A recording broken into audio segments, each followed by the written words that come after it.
The phone rang at 3 in the morning. Brill Wingfield was awake. He was always awake at 3 in the morning. Sleep came in shifts now, had for years. 2 hours here, 90 minutes there, never more than 3 at a stretch. The body remembered things the mind tried to forget. The body kept watch. He picked up on the second ring. Yes. It's Carver. The voice was tight, controlled. Carver never called unless the situation had already gone sideways. I need you on a plane in 2 hours. Brill sat up. The apartment was dark except for the blue glow of the city through the window. Washington never really slept either. Just pretended. Where? Miami. What's the problem? The chief of staff's daughter, 19 years old, spring break. She's been gone 48 hours. Brill stood and walked to the window. 14 floors down, a taxi rolled through an empty intersection. Someone was going somewhere at 3 in the morning. Someone always was. Gone how? Kidnapped, we think. Could be dead. Could be worse. Worse than dead. Brill knew what that meant. He'd seen worse than dead in 6 different countries. FBI? No FBI, no locals, no anyone. This stays quiet or the chief of staff loses his job and the administration loses the chief of staff 3 months before midterms. So it's political. Everything's political. But the girl is real and she's missing and her father is sitting in his house in Chevy Chase trying not to put a gun in his mouth. Brill watched the taxi disappear around a corner. The street went empty again. What's my authority? None. You don't exist. You never existed. The girl gets found, you get paid, and you disappear. The girl doesn't get found, you disappear anyway. Rate? 50,000. Another 50 when you bring her home. Brill did the math. 2 weeks of work, maybe 3 if it got complicated. It would get complicated. It always got complicated. I want 75 up front. Done. There's a ticket waiting for you at Reagan. Delta, 5:40 a.m. to Miami International. A man named Kovach will meet you at baggage claim. He's the chief of staff's personal security. He'll brief you. Kovach know what I do? Kovach knows you're expensive and effective. That's all he needs to know. He going to get in my way? That's up to you. The line went dead. Brill set the phone down and stood at the window for another minute. Somewhere in Miami, a 19-year-old girl was in trouble. Maybe she was already dead. Maybe she was praying someone would come. Maybe she'd stopped praying. He turned away from the window and flipped on the lights. The apartment was sparse. A couch, a table, a chair, a kitchen he rarely used. No pictures on the walls, no books on the shelves, nothing that said anyone actually lived here. It was a place to keep clothes and weapons and wait for the phone to ring. He showered fast and hot, standing under the water until his shoulder loosened up. The shoulder always hurt when rain was coming. A man in Bogota had put a knife in it 4 years ago. Brill had put a bullet in the man's forehead, but the knife had found cartilage and the cartilage remembered. He dressed in jeans and a plain blue shirt and boots that looked worn but weren't. The boots had steel in the toes and good traction. You could run in them. You could kick in them. You could stand in them for 16 hours without your feet going numb. The go bag was already packed. It stayed packed. Clothes, toiletries, cash, 3 fake IDs, and a passport that said his name was Michael Warner. Michael Warner was a consultant from Denver. Michael Warner was boring. Nobody remembered Michael Warner. The guns were in a safe in the bedroom closet. He opened it and pulled out a Glock 19 and a little Ruger LCP. The Glock went in the go bag, broken down into pieces. TSA didn't care if you flew with guns as long as you declared them and locked them up. The Ruger stayed behind. Miami would have guns. Miami always had guns. He locked the apartment and took the elevator down to the garage. His car was a 10-year-old Honda Accord, silver, with a dent in the rear quarter panel. Invisible, forgettable, like him. The drive to Reagan took 20 minutes. No traffic at 4 in the morning. Just trucks and cabs and people whose lives happened while everyone else was sleeping. He parked in long-term and walked into the terminal with the go-bag over his shoulder. The ticket was waiting at the Delta counter, just like Carver said. The woman behind the counter smiled at him with practiced efficiency and handed him a boarding pass. She didn't look at his face. Nobody ever looked at his face. He was average height, average build, average features. Brown hair going gray at the temples. A face you'd see in a grocery store and forget before you reached the parking lot. Except for the eyes. The eyes were black. Flat black. Shark black. No warmth in them. No light. People felt those eyes even when they weren't looking. Some animal part of their brain recognized what they were seeing and sent up warning flares. Predator.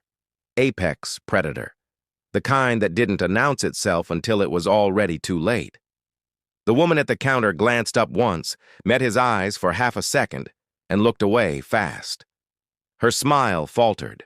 She slid the boarding pass across the counter and said, "Have a nice flight," but she didn't mean it. She wanted him gone. Brill took the boarding pass and walked toward security. He was going to Miami. A girl needed finding. And somewhere in that city, someone was about to have a very bad day. The plane touched down at Miami International at 8:30 in the morning. Brill walked through the terminal with his go-bag and waited at baggage claim. The air conditioning fought a losing battle against the Florida heat that leaked in every time the doors opened. Tourists shuffled past with their rolling suitcases and their sunburned optimism. They were here for the beach, the clubs, the fantasy version of Miami that came in brochures and Instagram posts. Brill was here for the version that didn't make the brochures. Kovac found him near Carousel 7. He was easy to spot, 6'3", 240, with a neck like a tree stump and a suit that cost more than most people's monthly rent. Former Secret Service, probably. They all had the same look, the same haircut, the same way of scanning a room like they were reading a threat assessment. "Wingfield?" Kovac's voice matched his body, deep and blunt. "That's right." Kovac looked him over. His eyes lingered on Brill's face for a moment, then moved away quick. "Car's outside. We'll talk on the way." They walked through the terminal without speaking. Kovac led him to a black Suburban in the pickup lane. Another man sat behind the wheel, younger, with the same haircut and the same suit. Kovac opened the back door and Brill climbed in. The Suburban pulled away from the curb and merged into traffic. The driver said nothing. Kovac turned in the passenger seat to face Brill. "How much did Carver tell you?" "Girl's missing. 48 hours. Chief of Staff's daughter." "Madison Wright, 19. Junior at Georgetown. She flew down here 6 days ago with 3 friends. They're staying at the Fontainebleau. Spring break. You know how it goes." Brill knew how it went. Rich kids and alcohol and bad decisions. Usually they went home with hangovers and stories they'd tell for the rest of their lives. Sometimes they didn't go home at all. "When did you know she was gone?" 2 mornings ago. Her friends woke up and she wasn't in the room. They figured she hooked up with someone and would show up later. She didn't. By that night, they were scared enough to call her father. "You call the cops?" Kovac's jaw tightened. "Chief of Staff made the call. No cops, no FBI, nothing official. Madison has a security detail back in D.C., but she ditched them before she got on the plane. She wanted a normal spring break. Just her and her friends being regular college kids. Nobody's regular when their father works in the White House. She didn't see it that way. She posted everything on Instagram, where they were going, what clubs, what restaurants. She made herself a target and didn't even know it." The Suburban turned onto the causeway. Water stretched out on both sides, flat and blue and glittering in the morning sun. Miami Beach rose ahead like a promise. Hotels and high-rises and palm trees swaying in the wind that came off the ocean. "Where are we going?" Brill asked. "Beach house in Bal Harbor. The Chief of Staff rented it 2 days ago. It's our command post. Everything runs through there." "Command post. How many people are working this?" "You, me, and Driscoll here." Kovac nodded toward the driver. "That's it. Chief of Staff wants this tight. The fewer people who know, the fewer chances it leaks. Brill watched the city slide past.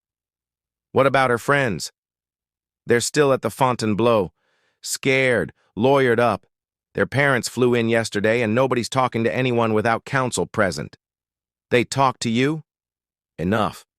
They told us Madison met some guy at a club 2 nights before she disappeared. Latin guy, mid-20s, called himself Rico, club promoter. He was buying them drinks, promised VIP access to some exclusive party. Madison was into it. The friend said she left with him around 2 a.m. That's the last time anyone saw her. You get footage? We pulled security cameras from the club. Grainy as hell, but you can see Madison leaving with 2 men. One of them might be Rico. They got into a white panel van in the alley behind the club. Plate? Stolen. Reported missing 3 weeks ago from a plumbing company in Hialeah. Brill filed that away. Professionals didn't steal plates 3 weeks in advance. This was planned. What else? That's it. That's everything we have. 2 men, a white van, and a girl who's been gone for 48 hours. The Suburban turned off the causeway and wound through streets lined with expensive homes. The houses sat behind walls and gates and manicured hedges. The kind of neighborhood where people paid for privacy and got it.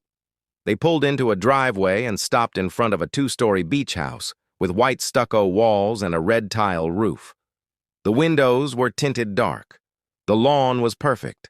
A pelican sat on the seawall out back, watching the ocean. Kovac got out and Brill followed. The heat hit him like a wall. Humid and thick and alive. His shirt was sticking to his back before they reached the front door. Inside, the house was cold and modern. White furniture, glass tables, abstract art on the walls that probably cost 6 figures and meant nothing. The kind of place that got rented by people who had more money than time. Kovac led him to a dining room that had been converted into an operations center, a long table covered in laptops and files and printed surveillance photos. A map of Miami Beach was tacked to the wall with pins marking locations. The Fontainebleau, the club where Madison was last seen, a red circle around South Beach. A man sat at the table, middle-aged, with gray hair and the look of someone who hadn't slept in days. He stood when they walked in. Mr. Wingfield, I'm Richard Wright. The chief of staff.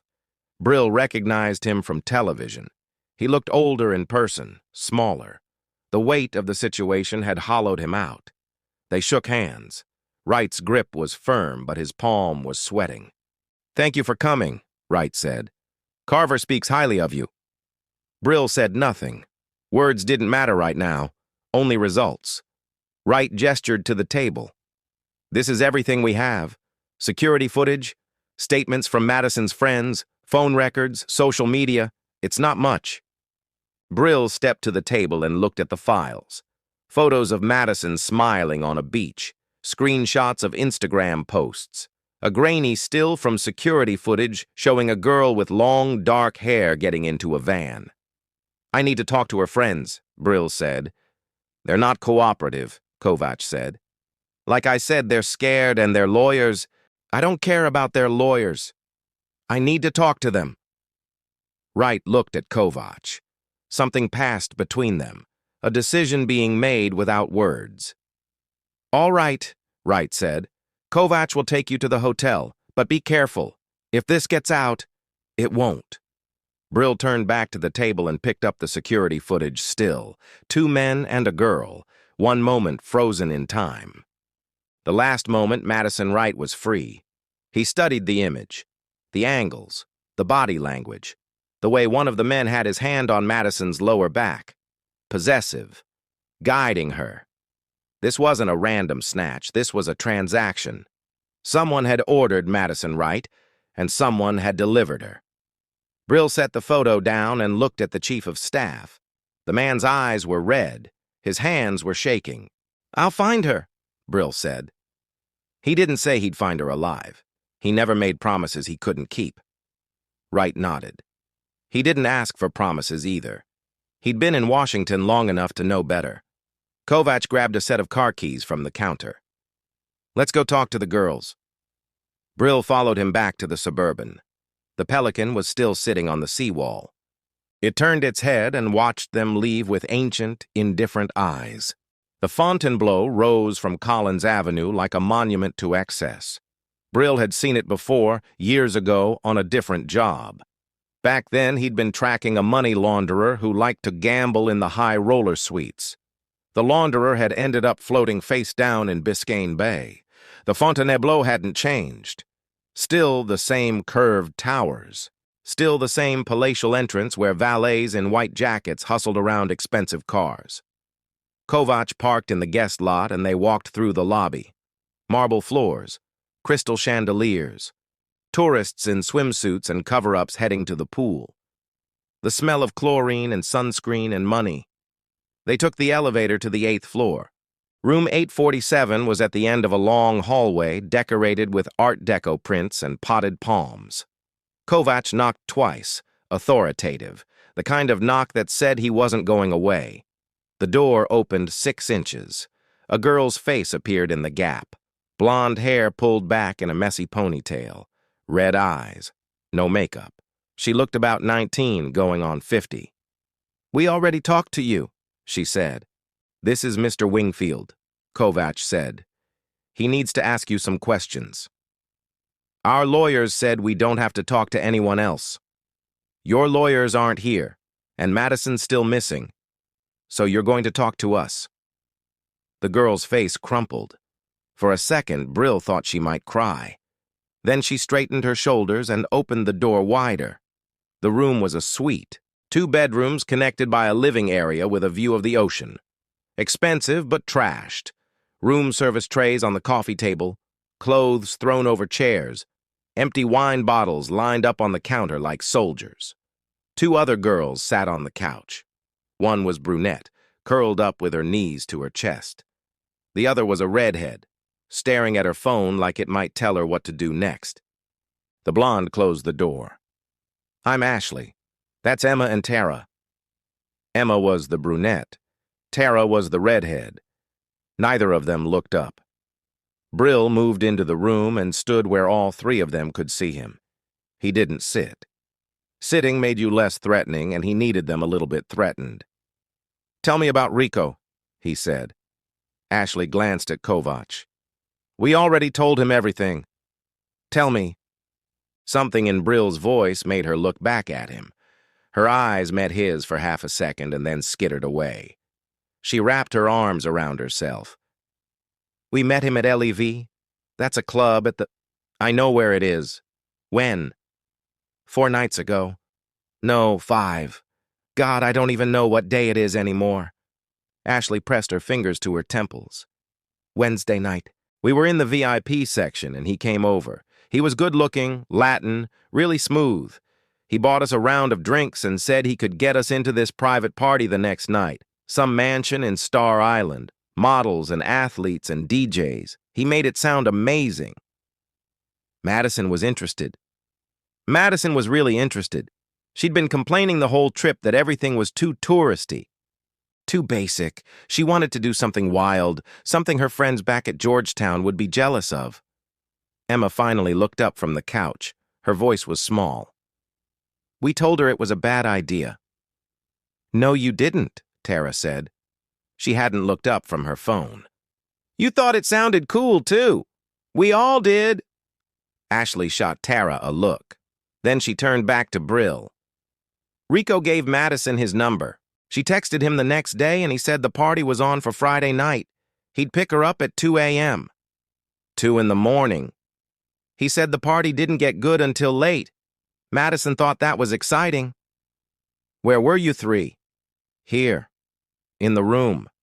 We were going to go with her, but then Tara got sick from the tequila at dinner and Emma had to help her and I was tired. I told Madison to stay, but she said she'd be fine. Rico seemed nice. He'd been a gentleman at the club." Brill looked at Emma. "What happened when she didn't come back?"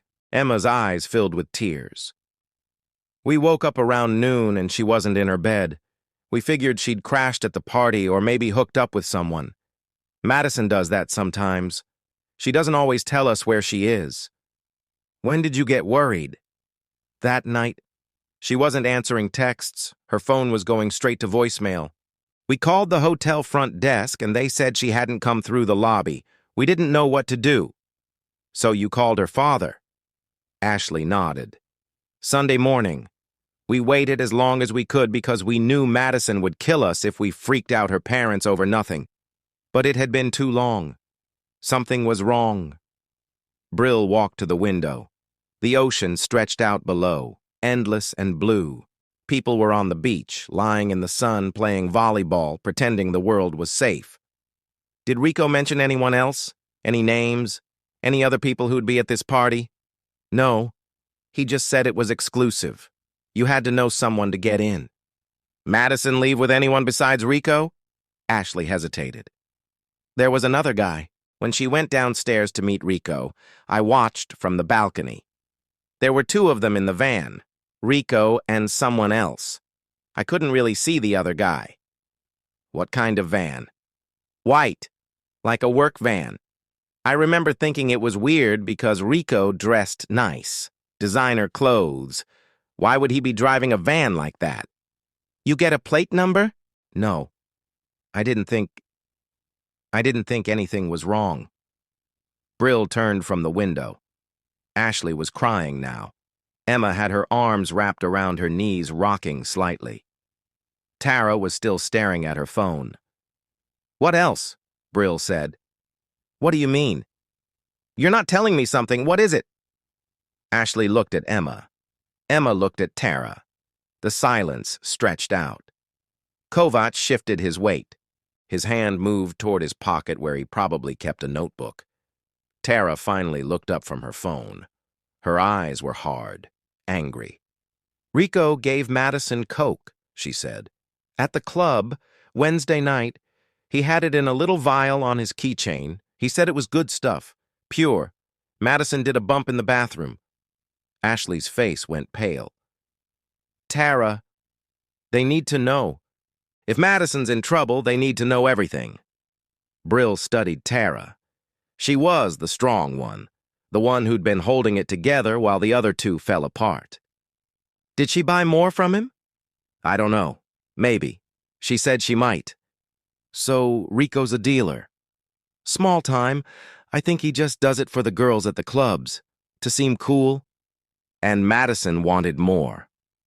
Tara's jaw tightened. Madison wanted a lot of things. Brill pulled out his phone. Give me Rico's number. Ashley recited it from memory. Brill typed it into his phone and sent a text to a contact. 2 minutes later, his phone buzzed with a response. The number was a burner. No contract, no name attached. Cash phone bought at a Boost Mobile in Overtown 3 months ago. What's Rico's Instagram? Brill asked. At symbol Rico Miami VIP, Ashley said.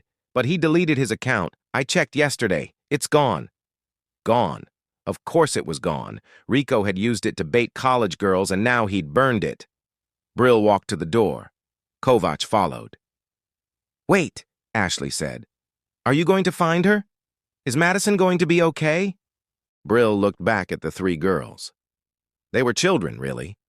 Rich children playing at being adults in a city that ate people alive. Stay in this room, he said. Don't talk to anyone. Don't post anything on social media. Don't tell anyone else what you told me. But is she... Stay in the room. He walked out. Kovac pulled the door shut behind them. They rode the elevator down in silence. In the lobby, Kovac finally spoke. So Rico's a small-time dealer who lures college girls to parties. What's the play? Find Rico, Brill said. Make him tell me who he sold Madison to. You think he sold her? I think he delivered her. Someone paid him to get a specific girl, pretty, rich, connected. Madison checked all the boxes. They walked through the lobby and out into the heat. The valet brought the Suburban around. Brill climbed in and pulled out his phone. He opened Instagram and searched for variations of Rico's username. Rico Miami VIP was dead, but there were others. Rico Miami 305, Rico Miami Nights, Rico South Beach, all deleted. But the internet never forgot. Somewhere in the digital exhaust of South Beach nightlife, Rico had left footprints. Brill just had to find them. Kovac started the engine. Where to? Back to the beach house. I need to make some calls. What kind of calls? Brill looked at him. Kovac looked away. The kind you don't need to know about, Brill said. The Suburban pulled into traffic and headed toward the causeway. Somewhere in Miami, Rico was moving product and setting up his next score, and he had no idea that the worst day of his life was about to start. Brill sat at the dining room table in the beach house with his laptop open and his phone charging beside him. Kovac and Driscoll were in the kitchen making coffee.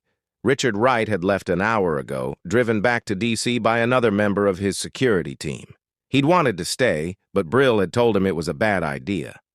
Fathers got emotional. Emotional people made mistakes. Wright had understood. Or maybe he'd just been too tired to argue. Brill opened a browser and logged into a server most people didn't know existed. The kind of server that lived in countries with flexible extradition policies and administrators who took payment in cryptocurrency. He typed in Rico's phone number and waited. The search came back with a name. Ricardo Munoz, 26 years old. Born in Hialeah, 2 arrests for possession, both dismissed. 1 restraining order filed by an ex-girlfriend 3 years ago. Current address listed as an apartment complex in Little Havana. Brill pulled up Ricardo's Facebook. The account was still active. Privacy settings were loose. People always made it too easy. Photos of Ricardo at clubs. Ricardo with bottles of Grey Goose. Ricardo with his arm around girls in tight dresses. Every photo had the same caption style. Living the dream, and Miami nights, and VIP treatment. The comments were always from young women. Heart emojis, fire emojis. When you gonna call me and take me out again? He was a predator with a social media presence. The modern version of the same old story. Brill scrolled through Ricardo's friends list. 300 people. Most of them women under 25. Some of them were tagged at colleges. Georgetown, FSU, University of Miami, spring break hunting grounds. One name caught his attention. Carlito Vega, 32 years old. Multiple arrests, assault. Drug trafficking, weapons possession. Currently on probation. His profile picture showed him leaning against a black Escalade with his shirt unbuttoned to his navel. Gold chains, tribal tattoos. The kind of guy who thought Scarface was a documentary. Brill clicked through Carlito's photos. Most of them were old. The account hadn't been updated in 6 months. But there was one photo from 2 months ago that made Brill stop scrolling. Carlito standing in front of a storage facility. The sign in the background read, Homestead Self-Storage, 24-hour access. Brill zoomed in on the photo. Behind Carlito, partially visible in the frame, was a white panel van. He saved the image and ran it through enhancement software. The license plate was blurry but readable. He ran the plate. Stolen. Reported missing from a plumbing company in Hialeah 5 weeks ago.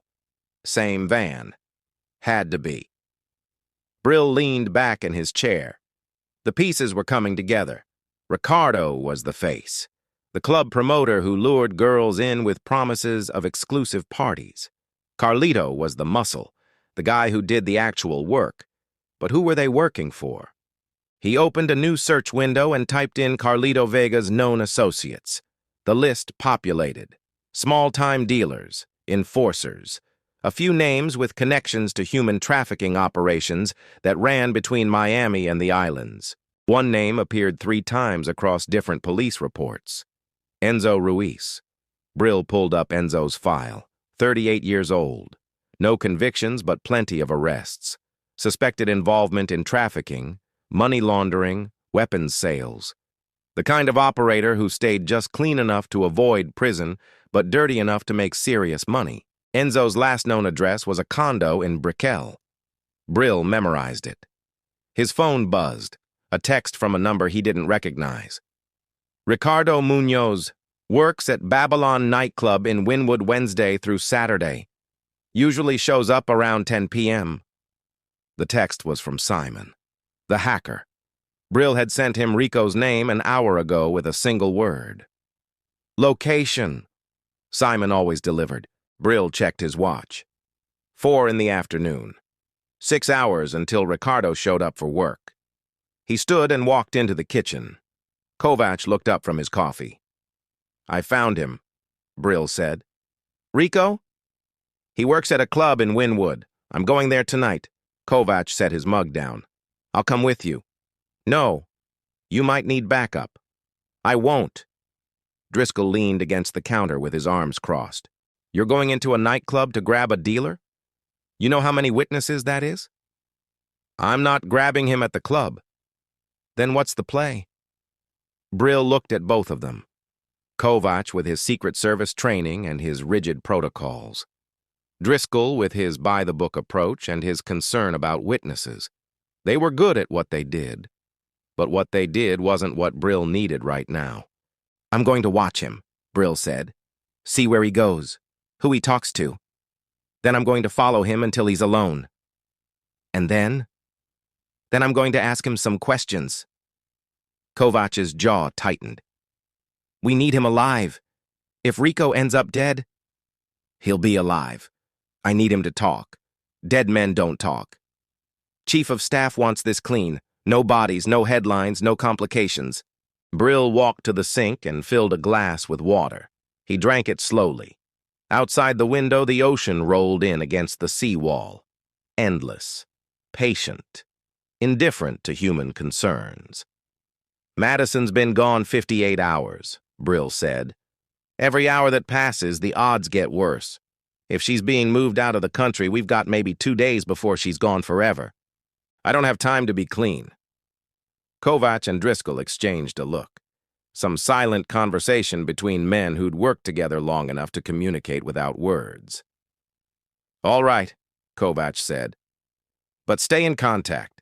Check in every 2 hours. If something goes sideways, we need to know. Brill nodded. He wouldn't check in every 2 hours. He wouldn't check in at all, but they needed to believe he would. He went to the bedroom he'd been given and opened his go bag. The Glock was still broken down in pieces wrapped in a towel. He assembled it on the bed, checked the action, loaded a magazine. The weight of it felt right in his hand. Familiar, like shaking hands with an old friend who'd saved your life a few times. He tucked the Glock into his waistband at the small of his back and pulled his shirt over it. His phone buzzed again. Another text from Simon. Ricardo drives a silver Audi A4, plate 7TRX463, parks behind the club in the employee lot. Brill texted back. Need an address for Carlito Vega, current. 3 minutes later, Simon replied with an address in Little Havana, an apartment complex on Calle Ocho. Brill grabbed his keys and walked back through the house. Kovac and Driscoll were still in the kitchen, talking in low voices. They stopped when they saw him. You leaving now? Kovac asked. Doing some recon first. I'll hit the club around 10. You want a vehicle? We've got a rental. Something that doesn't stand out. I've got my own. Brill walked out before Kovac could offer anything else. The Honda was parked in the driveway. He climbed in and started the engine. Wynwood was 20 minutes away in traffic. The club wouldn't open for hours, but Brill wanted to see the layout, know the exits, know where Rico parked and how he'd move when he left.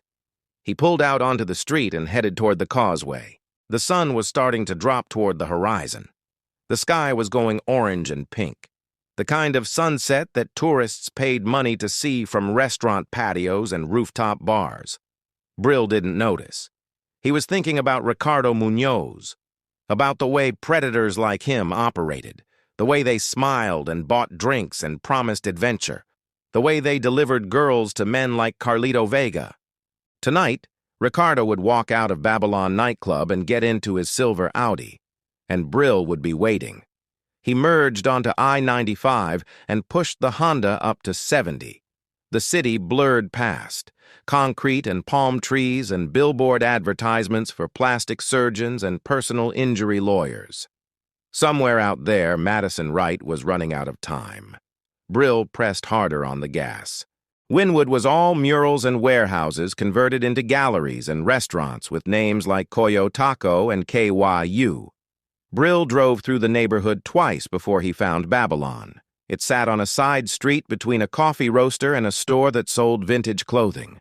The building was painted matte black with purple neon running along the roofline. No windows. One door in front. A velvet rope that wasn't up yet. He drove past and turned into an alley that ran behind the building. The employee lot was exactly where Simon said it would be. 8 parking spaces.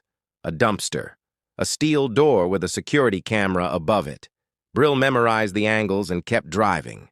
He circled back to the main street and found a spot 2 blocks away where he could watch the front entrance. Then he settled in to wait. Waiting was something Brill was good at. He'd spent 3 days in a car in Karachi once, watching a bomb maker's apartment. He'd spent a week in the Afghan mountains waiting for a warlord to make a mistake. The body learned to go still. The mind learned to stay sharp without burning energy. At 6 o'clock, workers started arriving. Kitchen staff, bartenders. Security guys built like refrigerators. They used the back entrance. At 7, the sun dropped below the buildings, and the streetlights came on. At 8, a silver Audi A4 pulled into the alley. Brill started the Honda and followed at a distance. He watched the Audi turn into the employee lot. Through the gap between buildings, he saw Ricardo get out. Skinny jeans, white sneakers, a shirt with palm trees on it, hair gelled back. He looked like every other club promoter in Miami. Interchangeable, disposable. Ricardo walked to the back door and went inside. Brill checked his watch. If Ricardo worked until closing, he wouldn't come out until 4 or 5 in the morning. That was too long. Madison didn't have that kind of time. He pulled out his phone and opened the map. Carlito Vega's address in Little Havana was 12 minutes away. Brill put the Honda in gear and headed west. Little Havana smelled like cigars and fried plantains and motor oil. The apartment complex was on Calle Ocho, squeezed between a botanica and a tire shop. 3 stories of peeling yellow paint and rusted balconies. Laundry hung on lines. A group of old men played dominoes at a folding table in the courtyard. Salsa music drifted from an open window. Brill parked across the street and studied the building. 12 units, no security gate, no cameras that he could see. Carlito lived in 2B, according to Simon's information. He got out and crossed the street. The old men looked up from their dominoes. One of them said something in Spanish. The others laughed. Brill kept walking. The stairwell smelled like garbage and bleach. He climbed to the 2nd floor and found 2B at the end of the hall. Music thumped behind the door. Reggaeton, loud enough to rattle the hinges. Brill knocked. The music didn't stop, but he heard movement inside. Footsteps. A voice calling out something he couldn't make out. The door opened 6 inches. A chain lock held it. A face appeared in the gap. Not Carlito. Younger, maybe 20, shirtless. Tattoos across his chest and down both arms. Kikiris. I'm looking for Carlito. He's not here. When will he be back? I don't know, man. Who are you? Brill put his hand on the door. Not pushing, just resting it there. I need to talk to him. It's important. The kid's eyes narrowed. You a cop? No. Then get the fuck out of here. The kid tried to close the door. Brill's boot was already in the gap. The door bounced off his foot and the chain lock snapped. The door swung open and Brill was inside before the kid could process what was happening. The apartment was small, kitchen on the left, living room straight ahead, 2 doors that probably led to bedrooms. The furniture looked like it came from a thrift store. Beer cans on the coffee table, an ashtray overflowing with cigarette butts. The kid backed up. His hand went to his waistband. Brill saw the gun before the kid's fingers reached it. Don't, Brill said. The kid froze. Something in Brill's voice cut through the bravado. Something that said this wasn't a negotiation. Where's Carlito? Brill asked. I told you, man. He's not here. Where is he? I don't know. He left this morning. Said he had business. What kind of business? He doesn't tell me shit. I just crash here sometimes. Brill walked deeper into the apartment. The kid stayed by the door, his hand still hovering near his waistband. Brill opened the first bedroom door. Unmade bed, clothes on the floor. A mirror on the dresser with white residue around the edges. The second bedroom was locked. Open it, Brill said. I don't have a key. Brill looked at the kid. The kid looked away. Brill kicked the door. The frame splintered and the door swung open. Inside was a small office. A desk, a laptop, papers stacked in messy piles. On the wall was a whiteboard covered in names and numbers. Some of the names had been erased, but the ghost traces were still visible.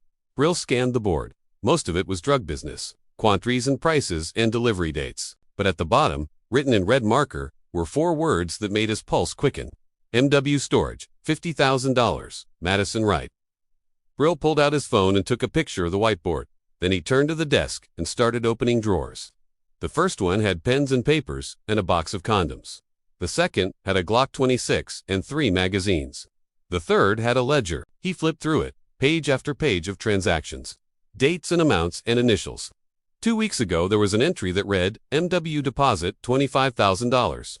Someone had paid Carlito $25,000 as a deposit. For Madison. Brill took photos of the pages. Then, he closed the ledger and walked back to the living room. The kid was gone. The front door stood open. Brill heard footsteps pounding down the stairs. He didn't chase him. The kid didn't matter.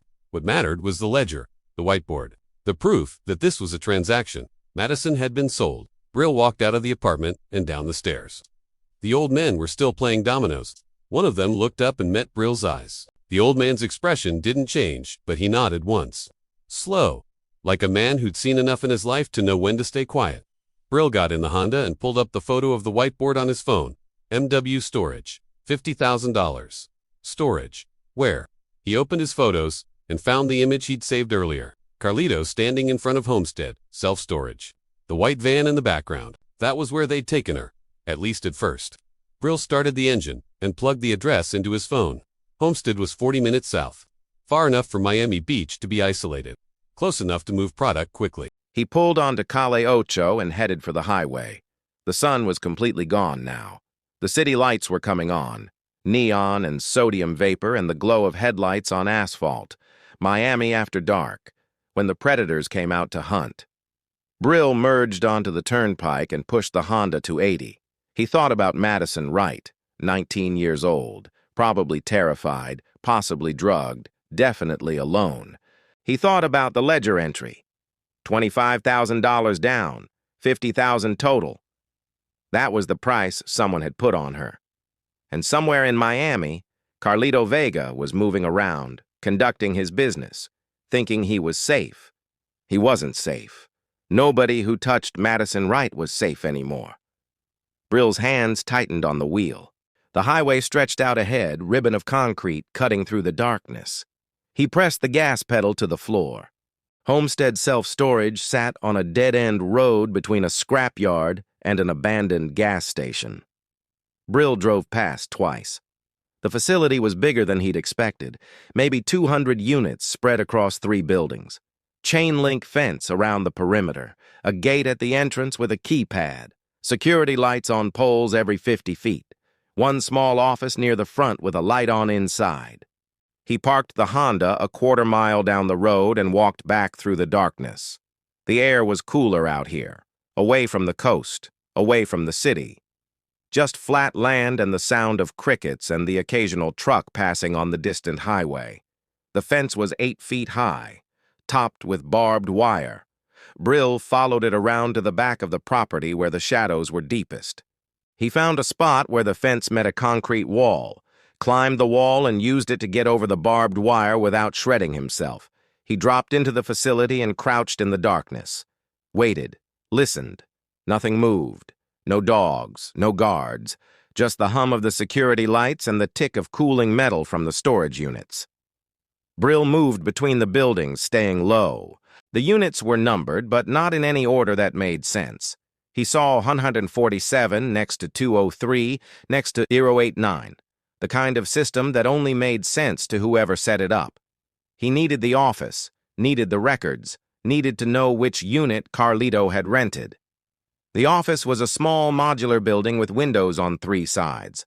Through the glass, Brill could see a man sitting at a desk, 50-something, bald, watching something on a small television. A half-eaten sandwich sat on a paper plate beside him. Brill circled around to the back of the office.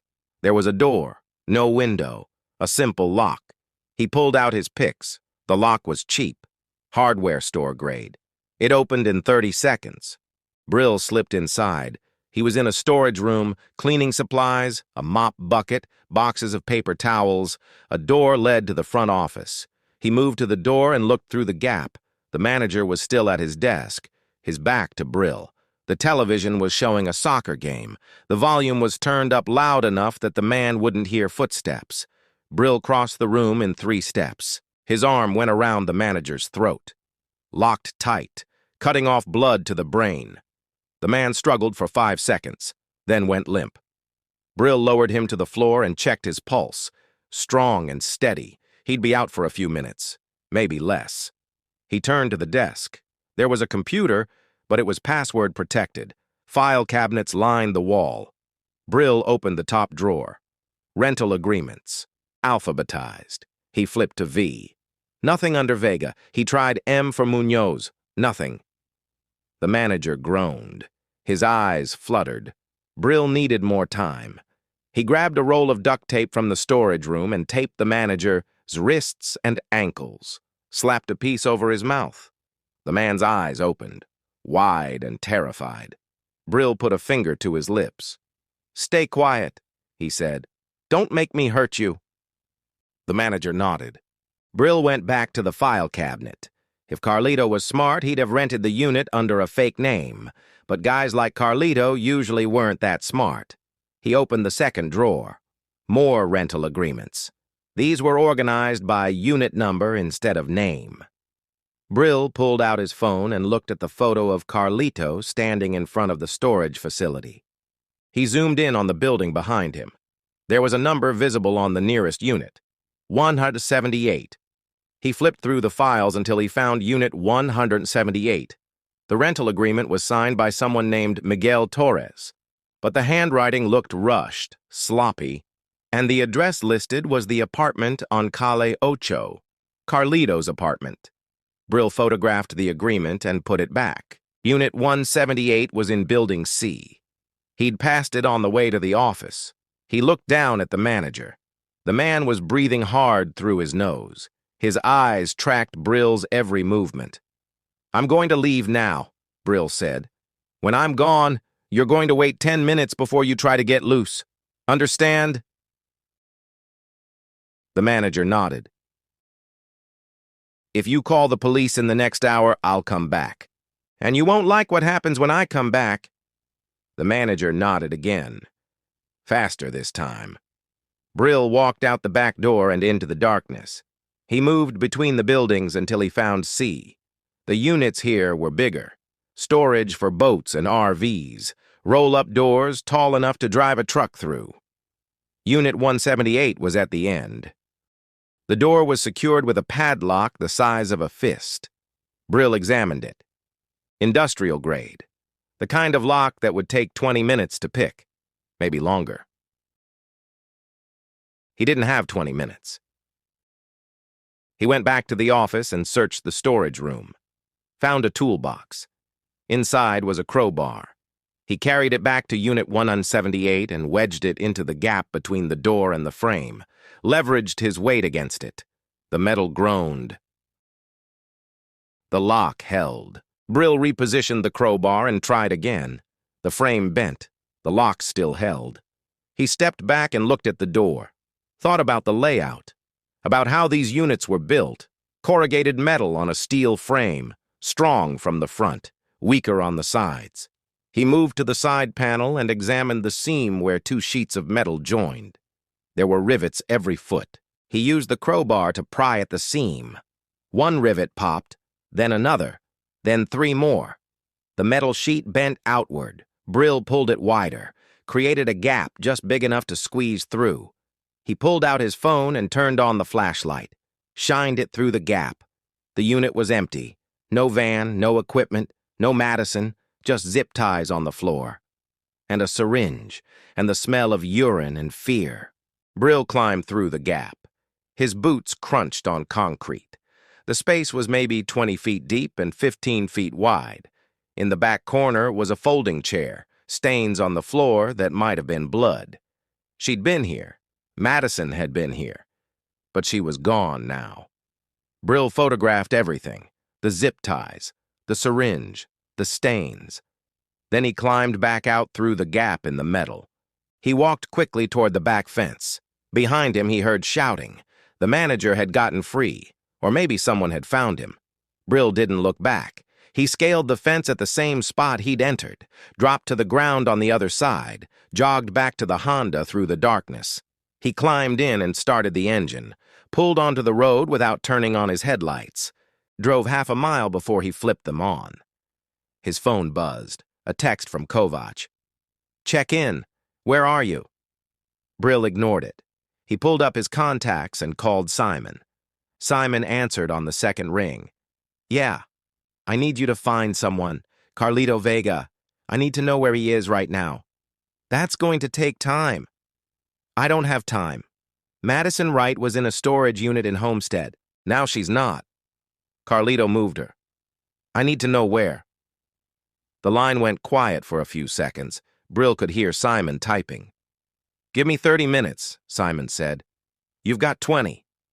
Brill ended the call and headed back toward Miami. The highway was empty, just him in the darkness and the broken white lines stretching into the distance.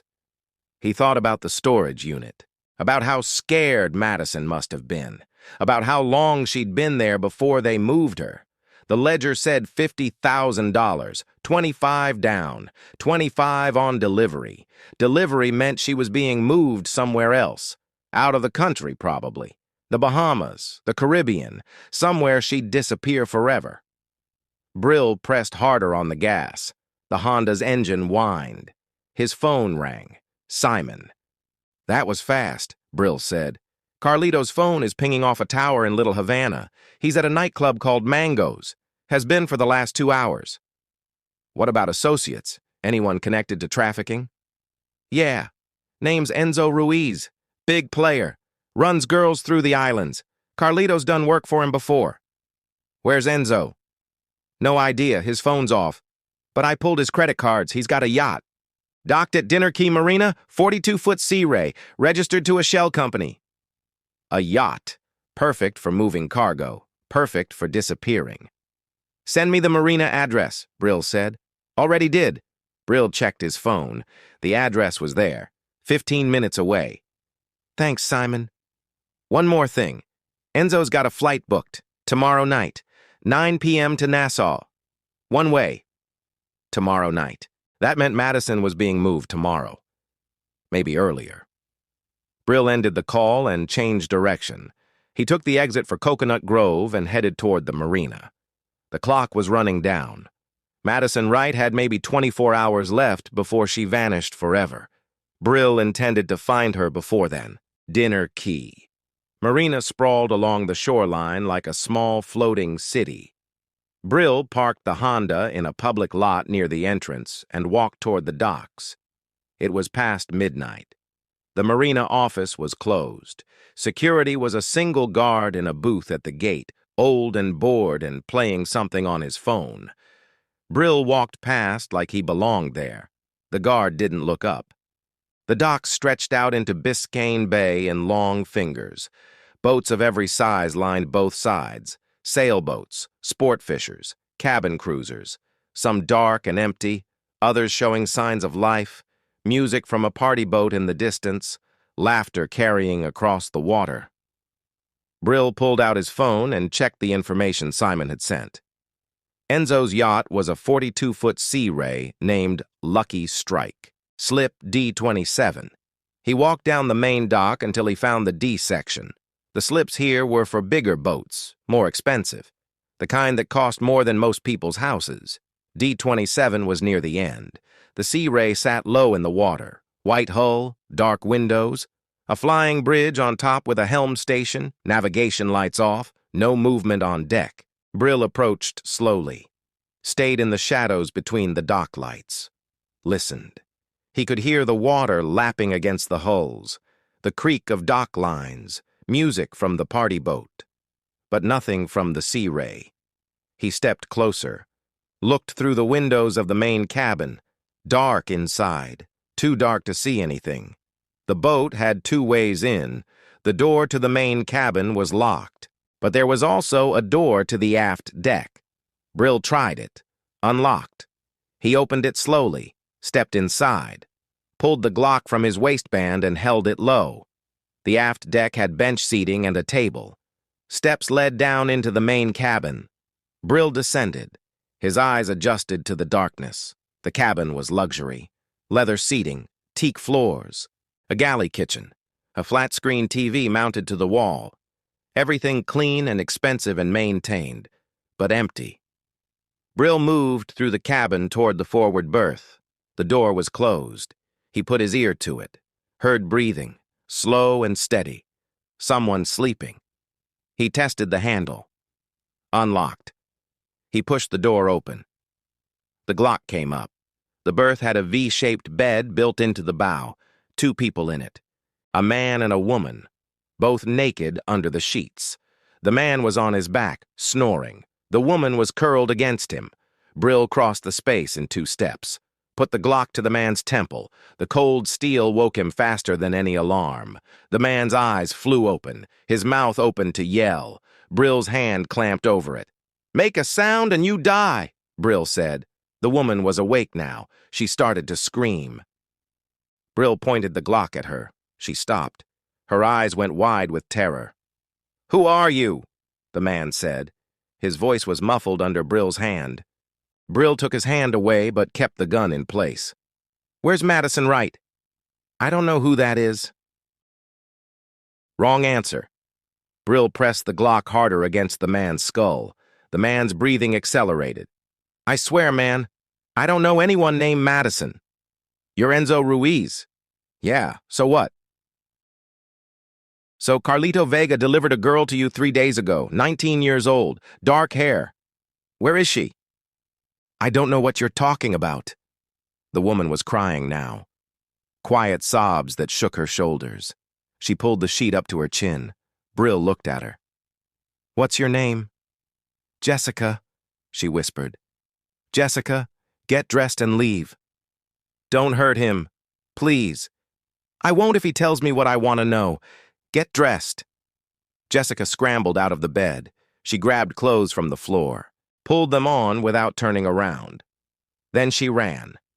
Brill heard her footsteps on the stairs, heard the aft door open and close. He looked back at Enzo. "Now it's just us. Let's try again. Where's Madison Wright?" "I told you I don't know." Brill hit him with the Glock. Not hard enough to knock him out, just hard enough to open a cut above his eye. Blood ran down Enzo's face. Enzo gasped. His hand went to the cut, came away red. "You're going to tell me," Brill said. "The only question is how much pain you go through first." "Okay." "Okay." Enzo's voice was shaking now. "There was a girl. Carlito brought her, but I don't have her anymore." "Where is she?" "I moved her to a warehouse. She's being held there until transport." "Where's the warehouse?" 27th Avenue, near the airport. It's a tile distributor. We use the back section for storage." "Storage? You mean holding girls?" Enzo didn't answer.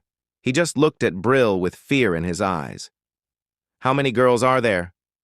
4, maybe 5. I don't keep track." "Madison's one of them?"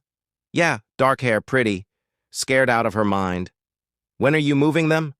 "Tomorrow night. There's a boat coming from Nassau. We load them on and they're gone." "Who's buying them?" Enzo hesitated. Brill raised the Glock. "A guy named Locke, Grayson Locke. He's an American, lives in the Bahamas. He's got money, a lot of it. He likes young American girls, white girls, College girls. He pays premium for them. How much for Madison? 50,000. He wanted her specifically. Saw her on Instagram, sent Carlito screenshots, said she was exactly his type. Brill felt something cold settle in his chest. Madison hadn't been grabbed at random. She'd been selected, hunted, ordered like a meal from a menu. This warehouse, Brill said. How many guys do you have there? 4, sometimes 6. They rotate. Armed? Of course they're armed. We're not idiots. Cameras? Yeah, full coverage. You can't get in there. Brill smiled. It was not a pleasant smile. I'm going to get in there, and when I do, those 4 guys aren't going to stop me. You know how I know? Enzo shook his head. Because they're not expecting me, and by the time they figure out what's happening, it'll be too late. You're crazy. You can't just walk into a warehouse and... Brill hit him again. Harder this time. Enzo's head snapped back. His eyes rolled. He slumped against the headboard, dazed. Give me your phone, Brill said. Enzo fumbled on the nightstand, found his phone, handed it over. Brill opened it. No passcode. He scrolled through the contacts, found one labeled warehouse, memorized the number. Then he opened the photos, scrolled until he found what he was looking for. Pictures of girls, dozens of them, all young, all scared. Some of them were in the same storage unit Brill had found in Homestead. Others were in different locations. One photo showed 4 girls in a windowless room. Madison was one of them. She was sitting on the floor with her knees pulled to her chest. Her hair was tangled. Her eyes were vacant. Drugged, probably, but alive. Brill took a screenshot and sent it to his own phone. Then he deleted the message from Enzo's sent folder. He looked at Enzo. The man was bleeding from 2 cuts now. His face was pale. You're going to call your guys at the warehouse, Brill said. You're going to tell them to bring all the girls out to the loading dock at 3 a.m. Tell them you're moving up the schedule. Tell them the boat's coming early. They won't believe me. Make them believe you. Brill handed Enzo the phone, put the Glock against his ribs. Enzo dialed. The phone rang twice. Someone answered. Yeah, boss? It's me. Change of plans. Bring all the girls out to the loading dock at 3 a.m. The boat's coming early. 3 a.m.?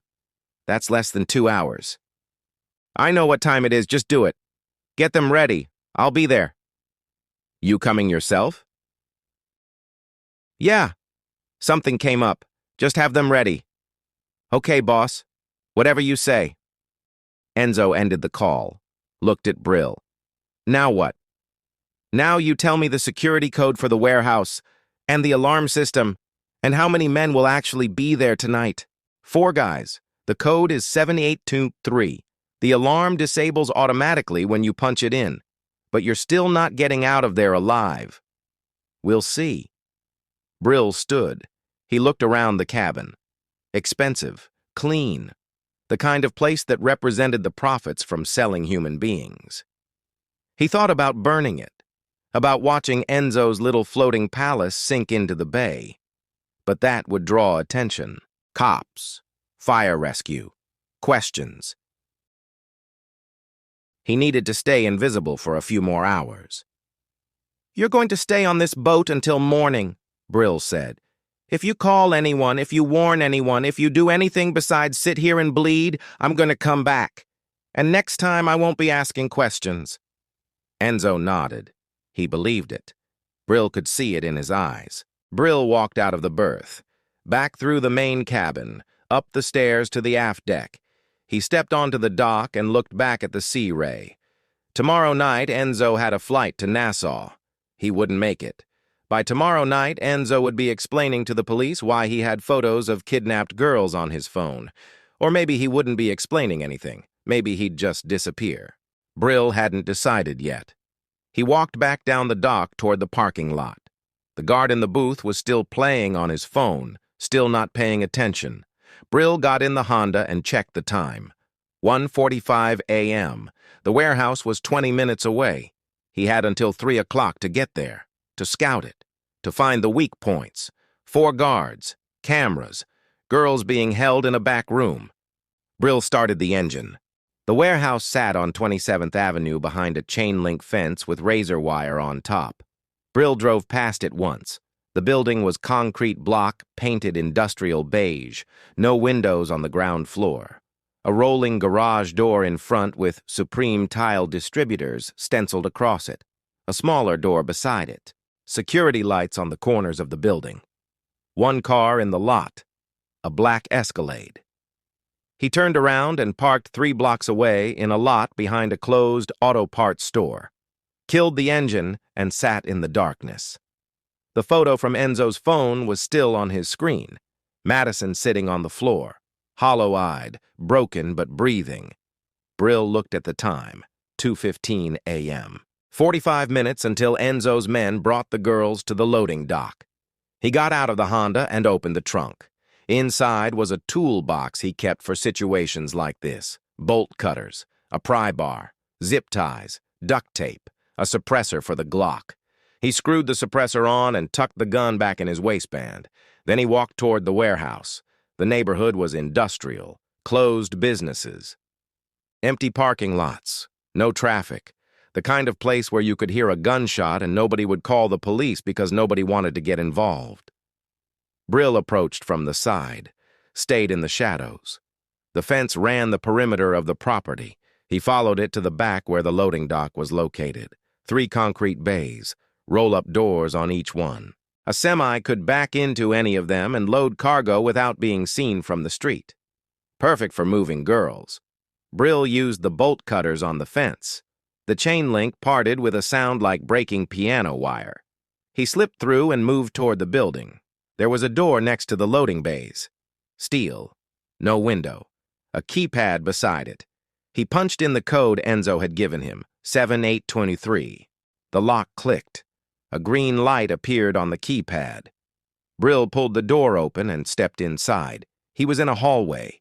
Concrete floors, fluorescent lights overhead, the smell of tile adhesive and cardboard. To his left was the warehouse floor. Pallets of tile stacked to the ceiling. Forklifts parked in neat rows. To his right was a corridor that led deeper into the building. Brill went right. The corridor opened into a break room. Table and chairs, microwave, coffee maker. 2 men sat at the table playing cards. Both had guns on their hips, revolvers in leather holsters. They looked up when Brill walked in. "Who the hell are you?" one of them said. Brill shot him in the chest. The suppressed Glock made a sound like a book slamming shut. The man fell backward out of his chair. The second man went for his gun. Brill shot him twice, center mass. The man crashed into the wall and slid down it, leaving a red streak on the painted cinder block. Brill kept moving. A door at the end of the break room led to another hallway. This one had offices on both sides, all of them empty. At the end was a metal door with a deadbolt. He tried the handle. Locked. He could hear voices on the other side, men talking, the sound of someone crying. Brill stepped back and kicked the door. The frame splintered. The door flew open. He was in a large room, 20 feet by 30. No windows, cots along one wall. A chemical toilet in the corner. 4 girls sitting on the floor, 3 men standing over them. Everyone froze. One of the men recovered first. He went for his gun. Brill shot him in the head. The man dropped like a puppet with cut strings. The second man raised his hands. "Wait! Wait!" Brill shot him in the throat. The man gurgled and fell. The third man bolted for a door on the opposite wall. Brill tracked him with the Glock. Fired once. The bullet took the man in the back of the knee. He went down, screaming. Brill crossed the room in 4 strides. Put the Glock to the man's head. "How many more?" Brill asked. Just us, the man gasped. Just the three of us. Please, man. Where's the fourth guy? He left. He's not here tonight, I swear. Brill pulled the trigger. The man's head snapped to the side and went still. The room was quiet except for the sound of crying. Brill turned to look at the girls. 4 of them. All young, all terrified. They stared at him like he was something that had crawled out of a nightmare. She looked worse in person than in the photo. Brill lowered the gun. Madison right? She didn't respond, just stared at him with empty eyes. One of the other girls spoke, Hispanic. Maybe 20. She can't hear you. They drugged her. They drugged all of us. Can you walk? I think so. Then stand up. All of you.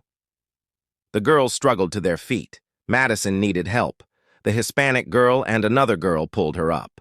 Listen to me, Brill said. I'm going to get you out of here. But you need to do exactly what I say. Understand? 3 of them nodded. Madison just stared. Brill went to the door and looked out into the hallway. Empty. He could hear the hum of the building, the drip of water somewhere. Nothing else. He went back to the girls. We're leaving through the loading dock. Stay behind me. Stay quiet. If I tell you to run, you run. Don't look back. Don't stop. Just run. Clear? They nodded again. Brill led them out into the hallway. They moved slowly. Madison could barely walk. The Hispanic girl and the other girl held her up between them. They went back through the break room. The 2 dead men were still on the floor. One of the girls made a sound.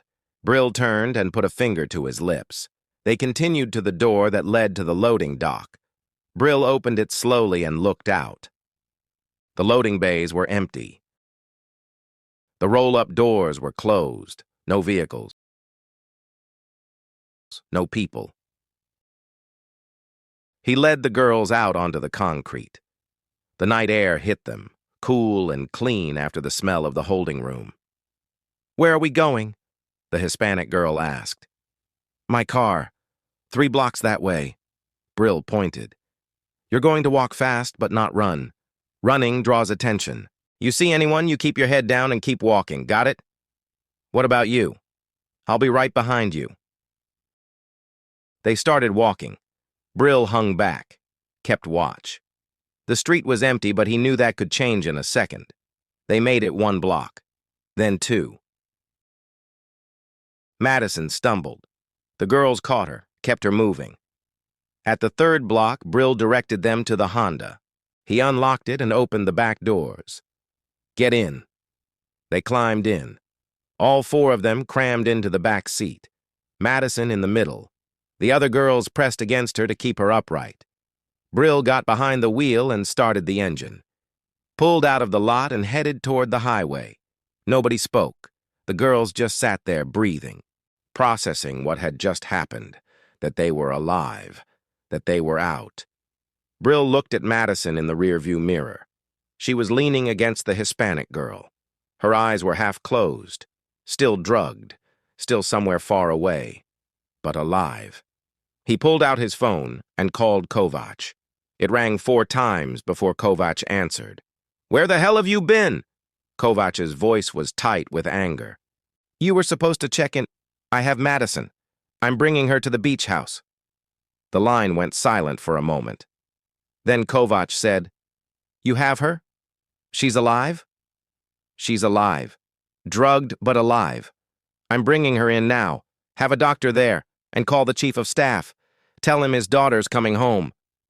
Jesus. Okay, yeah, I'll make the calls. How far out are you? 30 minutes. Brill ended the call.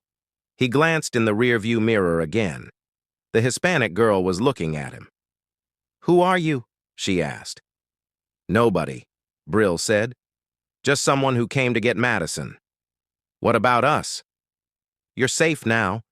When we get to where we're going, they'll help you. Get you home. Get you whatever you need. The girl nodded. Tears were running down her face. "Thank you." Brill didn't respond. He just drove. The highway was empty. Just him and the girls and the broken white lines stretching into the darkness. Behind them, 4 men were dead in a warehouse. Enzo was bleeding on his yacht. Carlito was still out there somewhere, not knowing yet that his operation had just collapsed. And in Nassau, Grayson Locke was probably sleeping, dreaming about the girls who were supposed to arrive tomorrow. Those girls weren't coming, but Brill was. He merged onto I-95 and headed north toward Bal Harbor. The beach house was lit up like a landing strip when Brill pulled into the driveway. Kovac stood at the front door. Another man was with him, older, gray suit, medical bag, the doctor. Brill got out and opened the back door of the Honda. The girls climbed out slowly. Madison had to be helped. Her legs barely worked. Kovac came down the steps. He looked at Madison, and something passed across his face. Relief. Maybe guilt that it had taken this long. "Get her inside," the doctor said. He was already moving toward Madison. "All of them. I need to examine them." They went into the house. The living room had been set up like a triage center. Blankets, water bottles, a stretcher leaning against the wall. The doctor guided Madison to the couch. She sat down heavily, her head lolled to the side. "What did they give her?" the doctor asked. "I don't know," Brill said. "Something to keep her compliant. She's been like this since I found her." The doctor opened his bag, pulled out a pen light and checked Madison's pupils. Then he felt her pulse, her breathing. "Benzodiazepines, probably. Maybe ketamine. She'll need fluids. And time. But she'll come out of it." The other 3 girls sat on chairs near the window. The Hispanic girl was the only one who seemed alert. The other 2 were in shock, staring at nothing. Kovac pulled Brill aside. "What happened at the warehouse?" "I got them out." "I can see that. I'm asking how."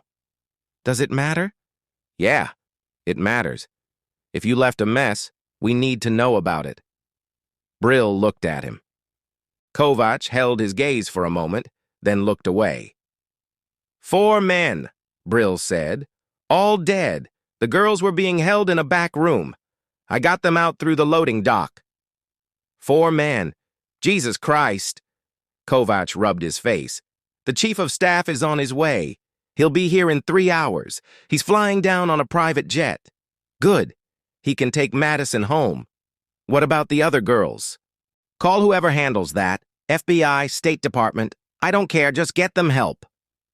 Kovac nodded. He pulled out his phone and walked into the kitchen. Brill went to the couch. The doctor was setting up an IV. Madison's arm was extended. Her eyes were open now, but unfocused. "Can she hear me?" Brill asked. "Maybe. She's in and out." Brill crouched down beside the couch. "Madison, my name is Brill. Your father sent me to find you. You're safe now. You understand?" Madison's eyes moved toward his voice. Her lips moved, but no sound came out. "Don't try to talk," Brill said. "Just rest. You're going home." A tear ran down her cheek. Her hand moved slightly. Brill took it, held it for a moment.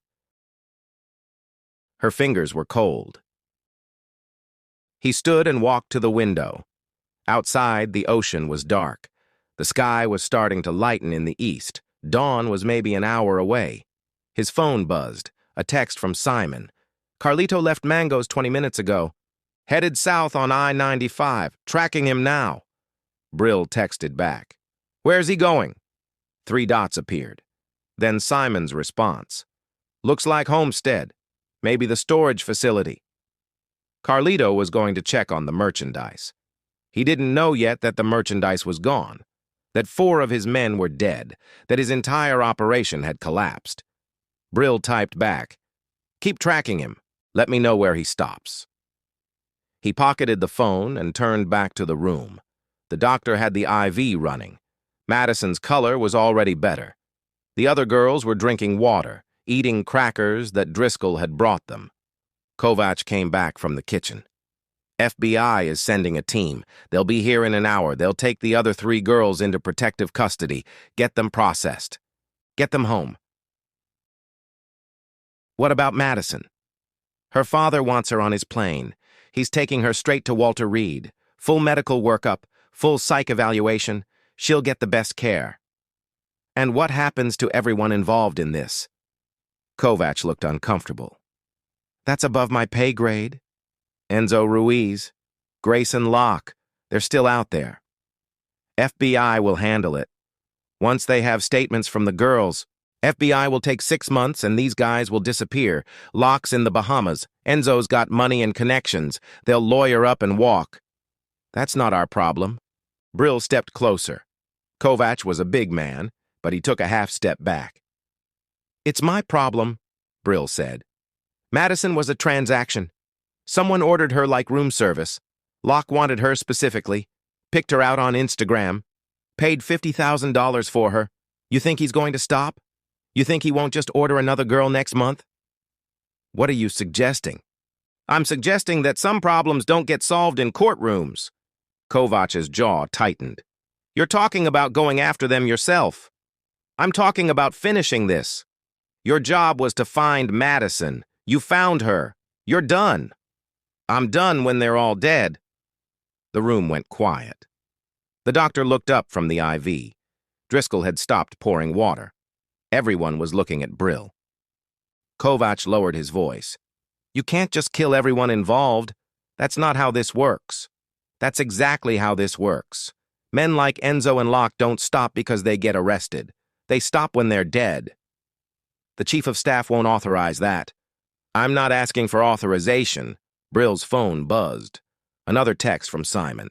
Carlito just pulled into the storage facility in Homestead. He's inside now. Perfect. Brill looked at Kovac. I'm leaving. Madison's safe. That's what you wanted. The rest is on me. Brill. Tell the chief of staff his daughter's coming home. Tell him she's going to need therapy. Tell him she's going to have nightmares for years. But tell him she's alive because I got her out. And tell him that the men who did this to her won't hurt anyone else. He walked to the door. Kovac followed him. If you do this, you're on your own. No backup, no support. If it goes wrong, it won't go wrong. How do you know?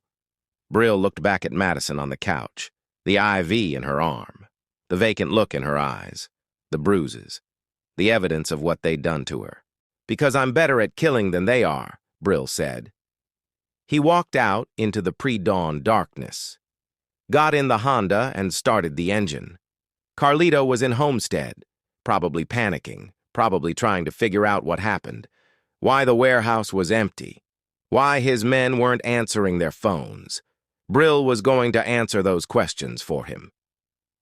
He pulled out of the driveway and headed south.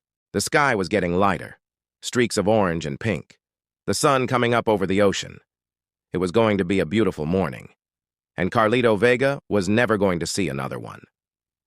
Brill merged onto the highway and pushed the Honda to 80. The storage facility looked different in the breaking dawn. Brill parked the Honda a quarter-mile away and approached on foot. The gate was open. Carlito's black Escalade sat in the lot near the office. The driver's door was open. Music thumped from the speakers, reggaeton. The same bass-heavy rhythm Brill had heard at Carlito's apartment. He moved between the buildings. Stayed low. The suppressor was still on the Glock. He kept it in his hand. Unit 178 was exactly as he'd left it. The metal panel bent outward, the gap he'd used to enter. But now there were voices coming from inside. Carlito's voice. Angry. Panicked. Speaking Spanish too fast for Brill to follow, another voice answered, calmer, also in Spanish. Brill moved to the gap and looked through. Carlito was inside the unit, pacing. His phone pressed to his ear. He was wearing white jeans and a silk shirt open at the collar, gold chain, expensive watch.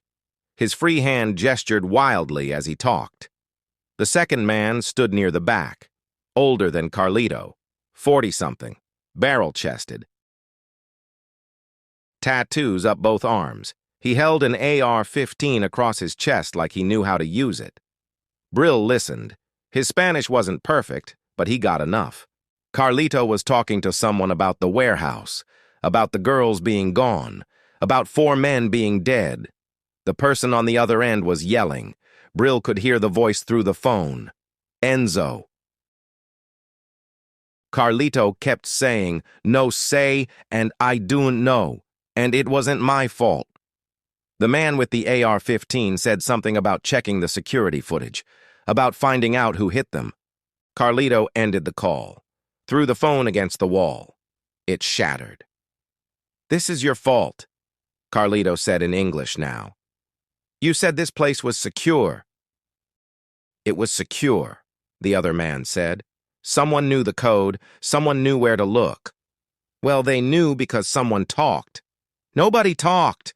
Maybe it was Enzo. Maybe he—" "Enzo didn't do this.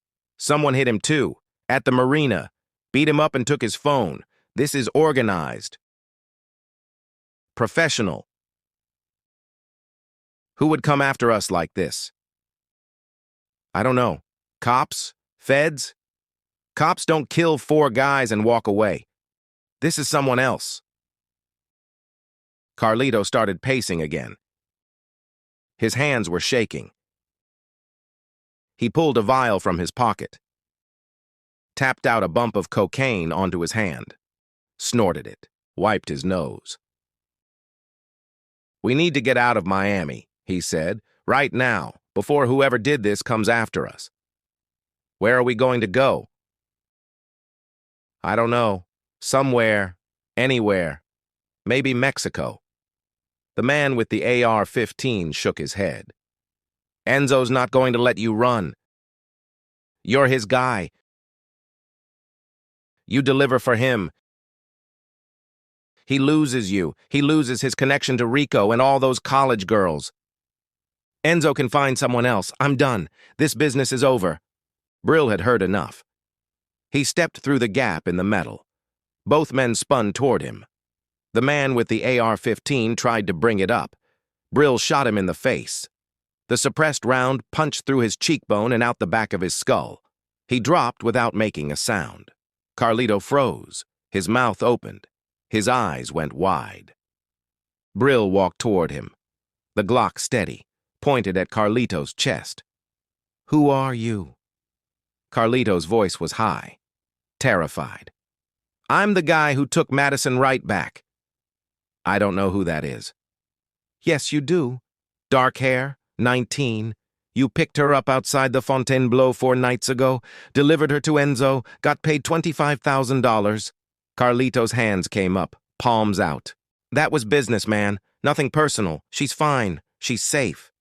She was in a storage unit covered in her own piss. That's not safe. Look, I just do what I'm told. Enzo wanted her. I got her. That's it. I didn't hurt her. You drugged her, zip-tied her, sold her to a man who was going to ship her to the Bahamas and rape her for the rest of her life. You're as guilty as anyone." "It's not like that. These girls, they party too hard. They get in trouble. We just—" Brill shot him in the leg. Carlito screamed and went down. His hands clutched his thigh. Blood poured between his fingers. "Don't lie to me," Brill said. "You're a predator. You and Rico. You target girls. Rich girls. Pretty girls. Girls whose parents will pay. Or girls you can sell to men like Enzo and Locke. Please, man. Please. I'll tell you whatever you want." "Where's Rico?" "I don't know. We don't talk anymore. He does his thing. I do mine." "Try again." Brill aimed at Carlito's other leg. Wait. Okay, he's at his girlfriend's place. Kendall, an apartment on 88th Street. Address. Carlito rattled off the address. Brill memorized it. "What about Locke? Grayson Locke?" "I never met him." "Enzo deals with him directly. All I know is he's rich. Lives in Nassau. Has a place on some private island." "Which island?" "I don't know, man. I swear. Enzo never told me." Brill studied Carlito's face. The sweat, the fear, the cocaine residue under his nose. He was telling the truth. He was just a middleman, a delivery boy who got paid to ruin lives. Madison Wright is 19 years old, Brill said. She went to Miami for spring break, to have fun with her friends. You turned that into a nightmare she'll carry for the rest of her life. I'm sorry. I'm sorry, okay? I didn't know. Yes, you did. You knew exactly what you were doing. Carlito started crying. Please don't kill me. I've got a daughter. She's 5. She needs me. You've got a daughter, and you sell other people's daughters. I'll stop. I'll never do it again. I swear on my daughter's life. Brill looked at him, at the tears and the blood and the desperation. He thought about the girl in the photo, 5 years old, growing up with a father who trafficked women. He thought about Madison on the couch, the IV in her arm, the vacant look in her eyes. He pulled the trigger. Carlito jerked once and went still. His eyes stared at the ceiling, empty, seeing nothing. Brill stood there for a moment. The storage unit was quiet except for the drip of blood on concrete. 2 more bodies. 2 more men who wouldn't hurt anyone else. He walked out through the gap in the metal. The sun was coming up. Full daylight now. The storage facility looked almost peaceful in the morning light. Brill holstered the Glock and walked back to the Honda, got in and started the engine. Rico was next, then Enzo, then Locke. The list was getting shorter. His phone rang. Kovac. Brill answered. The chief of staff is here, Kovac said. He wants to talk to you. Put him on. There was a pause. Then Richard Wright's voice. Mr. Wingfield. Sir, I want to thank you for bringing Madison home. I don't know how to... His voice broke. He cleared his throat. I don't know how to express what this means to me. You don't have to. The doctor says she's going to be okay. Physically, at least. It'll take time, but she'll recover. That's good. Kovac told me what you found. About Enzo. About Locke. About the trafficking operation. Yes, sir.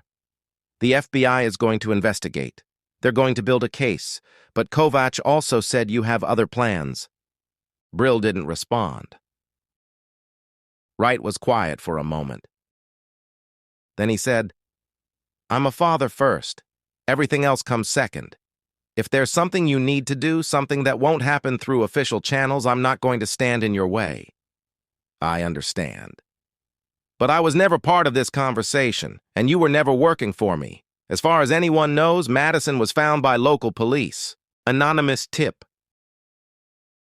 You don't exist. I never existed. Good luck, Mr. Wingfield. The line went dead. Brill set the phone down and pulled out of the lot. Rico's apartment was 30 minutes away. Then Enzo. Then he'd figure out how to get to Locke in Nassau. The sun climbed higher. Traffic picked up. The city was waking up. People going to work, to school, to their normal lives.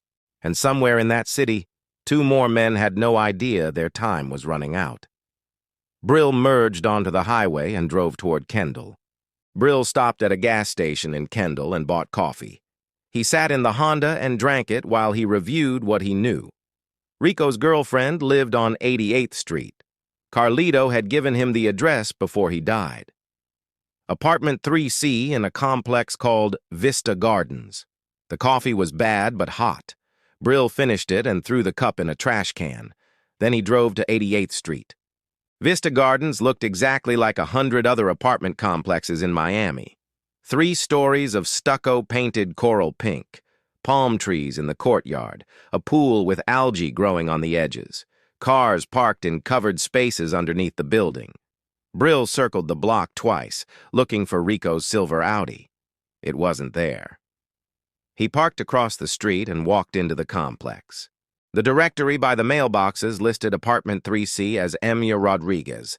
He took the stairs to the 3rd floor. The hallway smelled like cooking oil and air freshener. He found 3C at the end, knocked twice. No answer. He knocked again. Harder. A woman's voice came from inside. Who is it? Looking for Rico. He's not here. When will he be back? I don't know. Leave him alone. Brill tried the handle. Locked. He could kick it in, but that would draw attention. People would hear. Someone would call the police. He needed another approach. My name's Mike, Brill said. Rico owes me money. A lot of money. I just want to talk to him. Silence from inside. If he doesn't talk to me, I'm going to talk to people he doesn't want me talking to. Understand? More silence. Then the sound of a chain lock sliding. The door opened 3 inches. A woman's face appeared.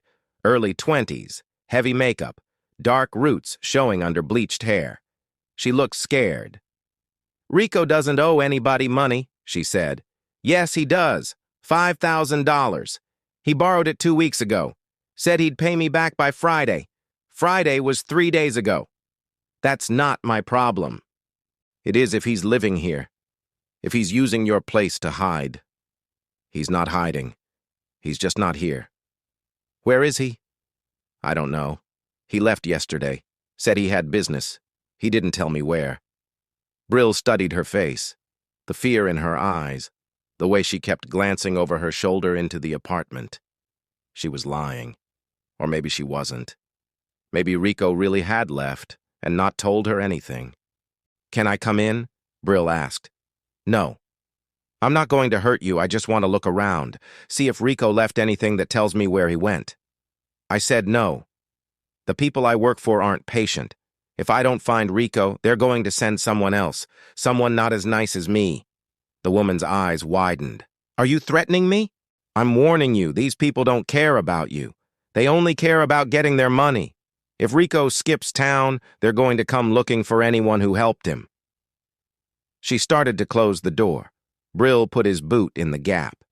Please, he said. Just let me look around. 2 minutes. If I don't find anything, I'll leave and you'll never see me again. She hesitated. Fear warring with something else. Maybe loyalty to Rico. Maybe just exhaustion from dealing with his problems. Finally, she stepped back and opened the door. Brill walked in. The apartment was small. Living room, kitchen, 1 bedroom. The furniture was cheap. The walls were bare except for a few posters. It smelled like cigarettes and perfume. What's your name? Brill asked. Maria. You Rico's girlfriend? Sort of. We've been seeing each other for a few months. He live here? Sometimes. He's got his own place, but he crashes here when he's in the area. Brill looked around. A laptop sat on the coffee table, closed. He opened it. Password protected. What's the password? He asked. I don't know. That's Rico's. Brill picked up the laptop and carried it to the kitchen, set it on the counter. Then he went to the bedroom. The bed was unmade. Clothes on the floor. A duffel bag in the corner. Brill unzipped it. More clothes, a toiletry kit, nothing useful. He opened the closet. Shirts on hangers, shoes on the floor. On the shelf above was a shoebox. Brill pulled it down and opened it. Cash. Maybe $3,000 in mixed bills, rubber banded into stacks. Underneath the cash were photos. Printed on photo paper, not Instagram screenshots. Actual prints. Brill flipped through them. Girls at clubs. Girls at parties. Girls passed out on couches. Some of the photos had notes on the back. Names, phone numbers, ages. One photo made him stop, Madison Wright, at Live nightclub, smiling, holding a drink. She looked happy, alive. This was before Rico had delivered her to Carlito. Before everything had gone wrong. On the back, someone had written, M.W. Georgetown, 1950K, confirmed. Brill felt something cold settle in his chest. This wasn't opportunistic. This was calculated. Rico had been tracking Madison, taking photos, reporting back to someone. He pocketed the photo and kept looking through the box. More girls, more notes. Some of them said delivered. Others said pending or rejected. This was Rico's catalog. His inventory. Girls he was selling. Brill looked at her. At the tears and the fear and the betrayal written on her face. She'd loved Rico, or thought she had, and now she was learning what kind of man he really was. Yes, Brill said. Maria nodded slowly, like she'd expected that answer, like maybe part of her thought Rico deserved it. There's one more thing, she said. Rico has a boat, a little speedboat. He keeps it at a marina in Key Biscayne. Crandon Marina. He goes there sometimes when he needs to think. What's the boat called? Rapido. It means fast. Brill walked to the door. Stopped. You should leave Miami. Get on a bus. Go stay with family somewhere. The people Rico works for aren't going to be happy when they figure out what happened. They might come looking for anyone connected to him. What about the police? Shouldn't I talk to them? That's up to you. But if you do, they'll want you to testify. That means witness protection. That means leaving your whole life behind. Maria pulled her knees tighter to her chest. I'll think about it. Brill left her there and walked back to the Honda. He put the laptop and the shoebox in the trunk. Then he got behind the wheel and sat there thinking. Rico had a boat at Crandon Marina. That was 30 minutes away. It was a long shot. Rico was probably already gone, already on his way to Nassau or somewhere else where he thought he'd be safe. But maybe not. Maybe he was still at the marina, fueling up, getting ready to run. Brill started the engine and headed toward Key Biscayne. The sun was high now. Afternoon. The day was hot and bright and ordinary. People were living their lives, going to lunch, running errands, unaware that somewhere in Miami men were dying for what they'd done. Brill merged onto the Rickenbacker Causeway. The water sparkled on both sides. Sailboats cut across the bay. Everything looked peaceful. But peace was temporary. Violence was always waiting just beneath the surface. Brill carried the box back to the living room. Maria was sitting on the couch. She looked at the box and her face went pale. You know what this is? Brill asked. No. Yes, you do. I don't. Rico never told me anything. You live with him. You sleep with him. You see him taking these photos. You know exactly what he's doing. Maria's eyes filled with tears. He said it was modeling. That he was helping girls get modeling gigs. You believed that? I wanted to believe it. Brill set the box on the coffee table. He sat down across from Maria. She pulled her knees to her chest, made herself small. Rico sells girls, Brill said. He finds them at clubs, takes their photos, delivers them to men who pay money. Some of those girls end up dead. Some end up worse than dead. I didn't know, Maria whispered. Now you do. So I'm going to ask you again. Where is he? I really don't know. He left yesterday morning. Said he had to lay low for a while. Said something went wrong with a job. Did he say where he was going? No, but he took his passport. I saw it in his bag. Passport. That meant Rico was planning to leave the country. Maybe he'd already heard about the warehouse. About Carlito. Maybe Enzo had warned him. Does he have family somewhere? Someone he'd run to? His mother lives in Hialeah, but he wouldn't go there. She hates what he does. What about friends? Other guys he works with? Just Carlito. And Carlito's not answering his phone. Rico tried calling him all morning. Carlito would never answer his phone again, but Maria didn't need to know that. Brill pulled out his phone and opened the photo of Madison in the storage unit. He showed it to Maria. You see this girl? Maria looked at the screen. Her hand went to her mouth. Oh my God. That's Madison Wright, 19 years old. Rico delivered her to a warehouse. She was drugged, zip-tied, waiting to be shipped out of the country. 3 other girls were with her. This is what Rico does. This is his business. I didn't know. I swear I didn't know. If you want to help, tell me everything. Where he might go, who he might call. Anything. Maria was crying now, full sobs. her whole body shaking. "There's a guy. I don't know his name. Rico calls him El Jefe, the boss. He talks to him sometimes. Late at night. I hear them on the phone." "What do they talk about?" "Girls, money, deliveries. I don't understand all of it. My English isn't perfect and they speak fast." "This boss, where is he?" "I don't know. Rico never told me. But I heard him say Nassau once, when he was on the phone. He said he needed to get to Nassau." "Nassau. Lock." Brill stood. He took the laptop and the shoebox. Maria didn't try to stop him. "What are you going to do?" she asked. "Find Rico. Are you going to kill him?" Crandon Marina sat at the southern tip of Key Biscayne, where the Atlantic met the bay. Brill drove through the entrance and parked near the fuel dock. The marina was busy. Weekend boaters loading coolers and fishing gear. Families with kids in life jackets. The smell of sunscreen and diesel fuel. He walked the docks looking for a boat called Rapido. Started at A dock and worked his way through. Checked every slip. Every name painted on every transom. He found it at F dock. Slip 43, a 23-foot center console. White hull with blue trim, twin outboards. Fast like its name suggested. The boat was empty, no one on board, no gear being loaded. Brill looked around. The dock was quiet here, away from the main activity. He stepped onto the boat and opened the console. The key was in the ignition. Registration paperwork in a plastic sleeve. Owner listed as Ricardo Munoz.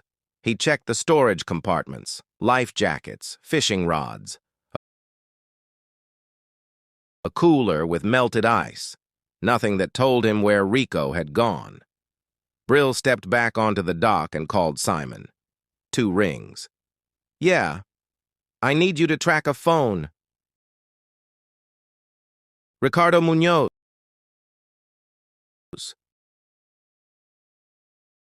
"I need to know where he is right now." "Give me the number." Brill read off the number from the rental agreement he'd found at Carlito's apartment. Simon had given it to him earlier. "Hold on." The sound of typing. Then Simon said, "Phone's off. Last ping was yesterday at 11 a.m. Little Havana, near Calle Ocho." "Nothing since then?" "Nothing. He either pulled the battery or destroyed it." "Can you track his credit cards? Bank accounts?" "Already did. No activity in the last 24 hours. He's running dark." Brill looked out at the water. The bay stretched to the horizon. Cuba was 90 miles south. The Bahamas were 50 miles east. Rico could be anywhere. "What about his passport?" Brill asked. "Can you check if he's left the country? That takes longer. I'd have to access customs databases. Maybe an hour." "Do it." "What are you thinking?" "He's got a boat. His girlfriend said he took his passport. I think he's running to Nassau. To lock." "Makes sense. If his operation just collapsed, he'd want to warn his buyer. Maybe get paid for the work he already did." "How long would it take to get to Nassau in a boat like this?" "From here? In good weather? Maybe 10 hours. Could be less if he pushes it." Brill checked his watch. 2 in the afternoon. If Rico had left yesterday, he was already there, already sitting with Locke, already explaining what happened. "Find me Locke's address in Nassau," Brill said. "Exact location, and see if you can get me a flight out there tonight. Commercial or private? Whatever's faster." "Private's faster but expensive. You okay with that?" "Yeah." "All right. Give me 30 minutes." Simon ended the call. Brill walked back to the Honda and sat in the driver's seat with the windows down. The breeze came off the water, salt and seaweed and gasoline. He thought about the photo of Madison, the note on the back. $50,000? Confirmed. Someone had ordered her like merchandise. Someone had looked at her Instagram and decided they wanted her. That someone was Grayson Locke. And Rico had delivered her. Now Rico was probably in Nassau, probably thinking he was safe, that he'd escaped before everything fell apart.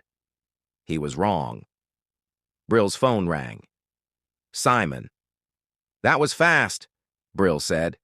I'm good at what I do. Locke's got a house on Paradise Island. Ocean Club Estates, big place, 12,000 square feet, right on the water. Address? Simon rattled it off. Brill wrote it down. I've got you on a charter flight, Simon continued. Leaves from Opelika Executive Airport at 7 p.m. Gets you into Nassau at 8:30. Cost is $8,000. Book it. Already did.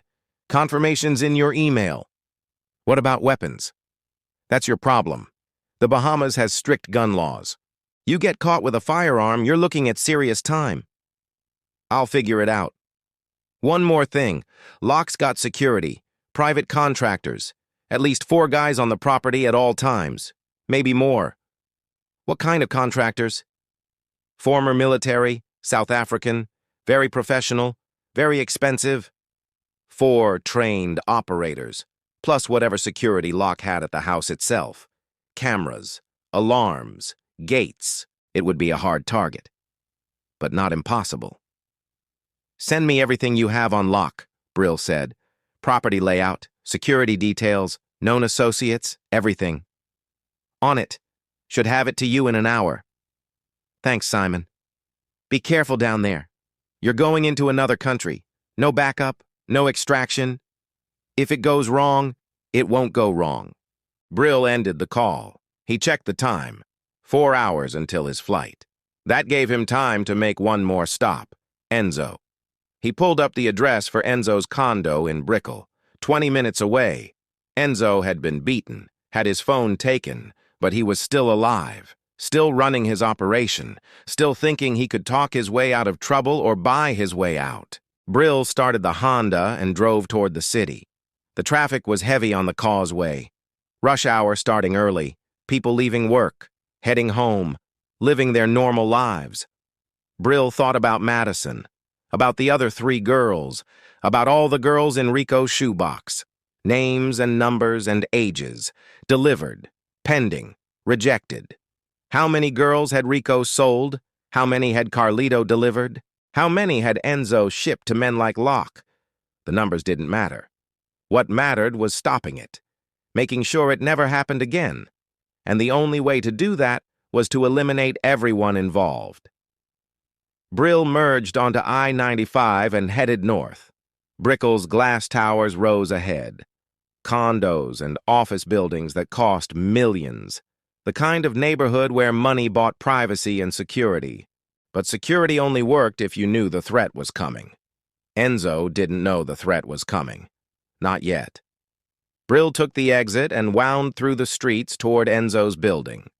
A 40-story tower called Jade Residences.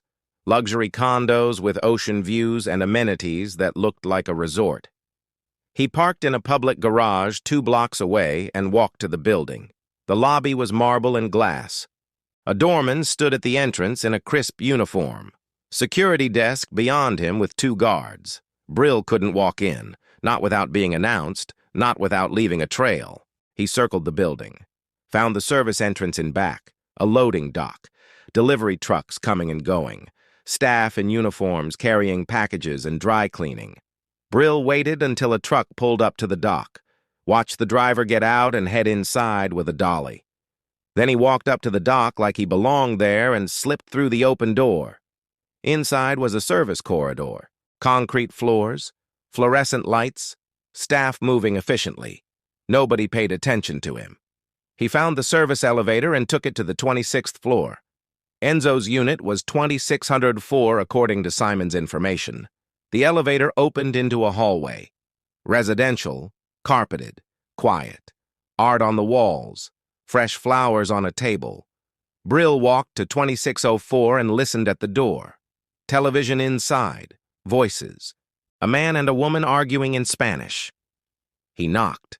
The voices stopped. Footsteps. The door opened 2 inches. Chain lock in place. A woman looked out. Not the same woman from the yacht. Someone else. Younger. Nervous. "Kay?" she said. "I need to talk to Enzo." "He's not here. His car's downstairs. He's here." The woman tried to close the door. Brill's shoulder hit it. The chain snapped and the door flew open. The woman stumbled back, started to scream. Brill was inside, gun out. The woman ran toward the bedroom. Brill followed.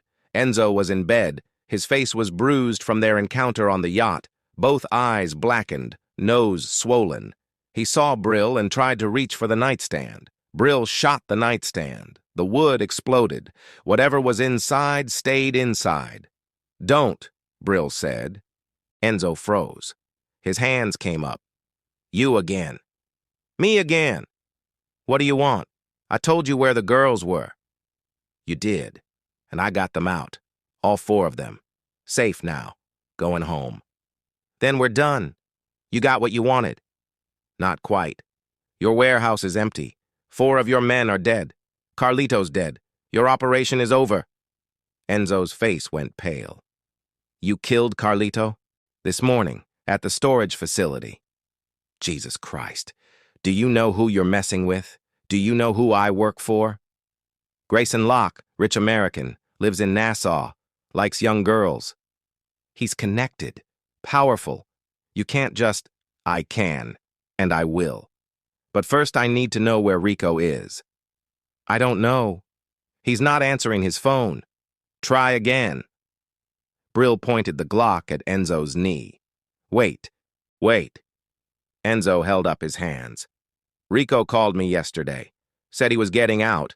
Said the whole thing was too hot. I told him to go to Nassau, to explain to Locke what happened, to try to salvage the relationship." "So he's there, with Locke." "Probably. I don't know for sure." "You're going to call Locke. Right now. You're going to tell him I'm coming."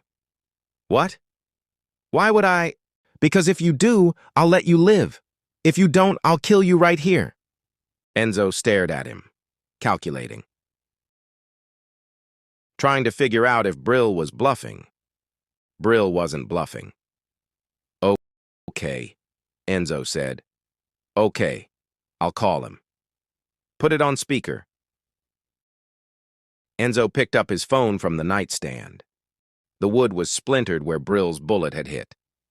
He dialed. "Put it on speaker." The phone rang 4 times.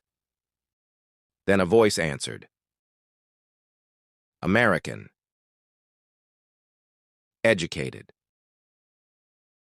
Smooth. "Enzo, I was wondering when you'd call." "Mr. Locke, we have a problem." "I'm aware. Rico told me everything. The warehouse, the girls, your men. It's quite a mess. There's someone coming after us. A professional. He's already killed 4 people. Maybe more. And you think he's coming for me?" "I know he is. He made me call you. He's right here." Silence on the line. Then Locke said, "Put him on." Brill took the phone. "Locke, who are you?" "Nobody you need to know." "You killed my merchandise. Cost me a significant amount of money." "Your merchandise was a 19-year-old girl. Her name was Madison Wright. I'm aware of her name. She was perfect. Exactly what I ordered. And you took her. I'm coming to Nassau. Tonight. When I get there, I'm going to kill Rico. Then I'm going to kill you." Locke laughed. A genuine laugh, amused. "You think you're the first person to threaten me? I have security. Professional security. You'll never get through my gate. I got through Enzo's warehouse. I got through Carlito's operation. I'll get through your security. We'll see. Come to Nassau. Try your luck. I'll be waiting." The line went dead. Brill set the phone down, looked at Enzo. "You kept your part of the deal," Brill said. "So I'll keep mine. He walked out of the bedroom. The woman was in the living room, crying, phone in her hand, probably calling the police. Brill took the stairs down, all 26 flights, came out in the parking garage, walked back to the Honda without hurrying. His phone buzzed. A text from Simon. Locke just activated his security system. All personnel on alert. You kicked the hornet's nest. Brill texted back. Good. Easier to find them that way. He started the Honda and headed toward Opelika. His flight left in 3 hours. Nassau was 50 miles across the water. The charter flight was a 6-seat Cessna Citation that smelled like leather and money. Brill was the only passenger. The pilot was a woman in her 40s who didn't ask questions. She filed the flight plan and taxied to the runway, while Brill sat in back and reviewed the files Simon had sent. Grayson Locke, 52 years old, born in Connecticut, Yale education, made his first $100 million in tech startups during the dot-com boom, sold out before the crash, moved to the Bahamas 15 years ago for the tax advantages and the privacy. No criminal record, no arrests, clean on paper. But the money trail told a different story. Shell companies in the Caymans, offshore accounts, payments to operations in Miami and the Dominican Republic and Colombia, all carefully structured, all designed to look legitimate. Simon had found 6 other girls who'd been shipped to Locke over the past 3 years. College students, runaways, girls who disappeared and were never found. The traffickers kept records. Locke paid premium prices, $50,000 per girl, sometimes more if they were exactly what he wanted. Brill studied the property layout. Ocean Club Estates was gated, private security at the entrance. Locke's house sat on 2 acres of beachfront, high walls, cameras, motion sensors, 4 security contractors on rotating shifts. Getting in would require either force or deception. Brill preferred force. It was cleaner, more direct. Less chance of complications. The plane lifted off and banked east over the ocean. The sun was setting, orange and red bleeding across the water. In 30 minutes, it would be dark. Brill closed his eyes and ran through scenarios. The approach, the breach, the extraction. He wouldn't have time for reconnaissance. This was a hit and go. Get to Locke. Get to Rico. Eliminate both. Get out before the police arrived. The Bahamas didn't extradite easily, but they didn't like Americans committing murders on their territory either. He'd need to be gone before anyone figured out what happened. The plane descended through clouds. Nassau appeared below. Lights spreading across the island, hotels and casinos and marinas, tourism and banking and all the legal business that funded everything else. They landed at a private airstrip on the western end of the island. The pilot taxied to a hangar and shut down the engines. "You need me to wait?" she asked. "No. I'll find my own way back." She looked at him for a moment. Something in his face made her nod and look away.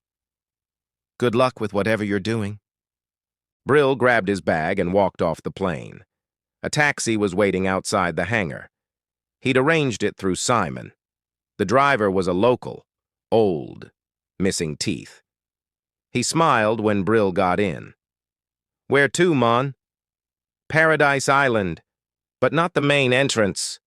I need the beach access on the east side." The driver's smile faded. "That's private property, can't drive there." Brill handed him $500 in cash. "Drive as close as you can. I'll walk the rest." The driver looked at the money, looked at Brill, put the car in gear. They drove through Nassau, past the cruise ship terminal, past the casinos and hotels, over the bridge to Paradise Island. The driver turned onto a side road that wound through residential areas, houses getting bigger, more expensive, gates and walls and security. He stopped at a dead end near the beach. "This is it. Ocean Club is that way, maybe half a mile." Brill got out. The driver leaned out the window. "You want me to wait?" "No." "You in trouble, Mun?" "Not yet." The driver shook his head and drove away. The taillights disappeared around a corner. Brill was alone. He walked down to the beach. The sand was white and soft. The water lapped against the shore. No moon, just stars and the distant lights of hotels. He moved along the waterline, stayed where the sand was wet and firm, left no clear footprints. The beach was empty. Too late for tourists. Too early for lovers. After 10 minutes, he saw Locke's house. It sat behind a wall that ran from the road to the water. 2 stories, modern architecture. Glass and steel and concrete. Lights on inside, shadows moving. Brill stopped and watched, counted the security. 2 men patrolling the perimeter, one on the beach side, one on the road side, both carrying rifles, both wearing tactical gear and radio headsets. Professional, like Simon said. Brill moved closer, stayed low, used the darkness and the sound of the waves to mask his approach. The guard on the beach was 50 feet away, walking a pattern. 10 steps east, turn. 10 steps west, turn, repeat. Brill waited until the guard's back was turned. Then he moved, fast, silent, closed the distance in 5 seconds. His arm went around the guard's throat, locked tight. Cut off the blood to the brain. The guard struggled, tried to reach for his radio, tried to bring the rifle up. Brill held on. 10 seconds. 15. The guard went limp. Brill lowered into the sand. Took his radio and earpiece. The rifle was a suppressed HK-416. Good weapon. Brill checked the magazine. Full. He slung it over his shoulder. The radio crackled. A voice with a South African accent. Station 2, check in. Station 2 was the guard on the beach, unconscious in the sand. Station 2, respond. Brill pressed the transmit button. Made his voice rough. Tired. Station 2. All clear. Pause. Then, copy that. Next, check in at 2100. Brill looked at his watch. 9 p.m. He had 30 minutes before they expected another check-in. He climbed over the wall and dropped into the property. Landscaped grounds. Palm trees. A pool, glowing blue in the darkness. The house ahead, with lights blazing. He moved toward it, staying in shadows, watching windows. A door opened. Light spilled out. A man stepped onto the patio. The second guard. He lit a cigarette and stood there smoking. Brill raised the HK-416, who put the sight on the guard's head. Waited for him to turn. The guard took a drag. Exhaled. Looked out at the ocean. Brill fired. The suppressed round punched through the guard's temple. He dropped without a sound. Brill was moving before the body hit the ground, crossed the patio. Through the door the guard had come from. He was in the house. Kitchen, high-end appliances. Marble counters. No one there. Voices from another room. Male voices, arguing. Brill followed the sound. Down a hallway, past a dining room. Into a study. Rico was there, standing by a desk. He looked thinner than his photos. Scared, his hands were shaking. Grayson Locke sat behind the desk. Expensive suit. Perfect hair. A glass of whiskey in front of him. He looked calm, in control. A third man stood by the door. Another guard. He saw Brill and went for his sidearm. Brill shot him twice. Center mass. The guard fell. Rico screamed and dove behind a chair. Locke didn't move, just looked at Brill with curiosity. You actually made it? Locke said. I'm impressed. Brill kept the rifle trained on him. Where are the other guards? Dead, I assume. You work fast? Stand up. I'm comfortable where I am. Brill shot the desk. Wood exploded. Locke flinched but didn't stand. You're not going to shoot me. Locke said. Not yet. You want something. Information. Confession. Whatever lets you sleep at night. I don't need your confession. I know what you are. Do you? I'm a businessman. I pay for services. What people do with those services isn't my concern. You bought Madison right, 19 years old. Ordered her specifically. Paid $50,000. I paid for companionship. What I do in my private time is nobody's business. Companionship. That's what you call it. What would you call it? Slavery, rape, evil. Locke smiled. Such strong words. Madison was going to have a good life here. Beautiful house, everything she needed. Better than whatever middle-class existence she was headed for. She didn't want it. Most people don't know what they want. They need someone to show them. Brill felt his finger tighten on the trigger. It would be easy. One round. End this conversation. End Locke. But Rico was still behind the chair, still breathing, still part of this. Rico, Brill said, stand up. Rico didn't move. Stand up or I'll shoot through the chair. Rico stood slowly. His face was pale. Sweat stained his silk shirt.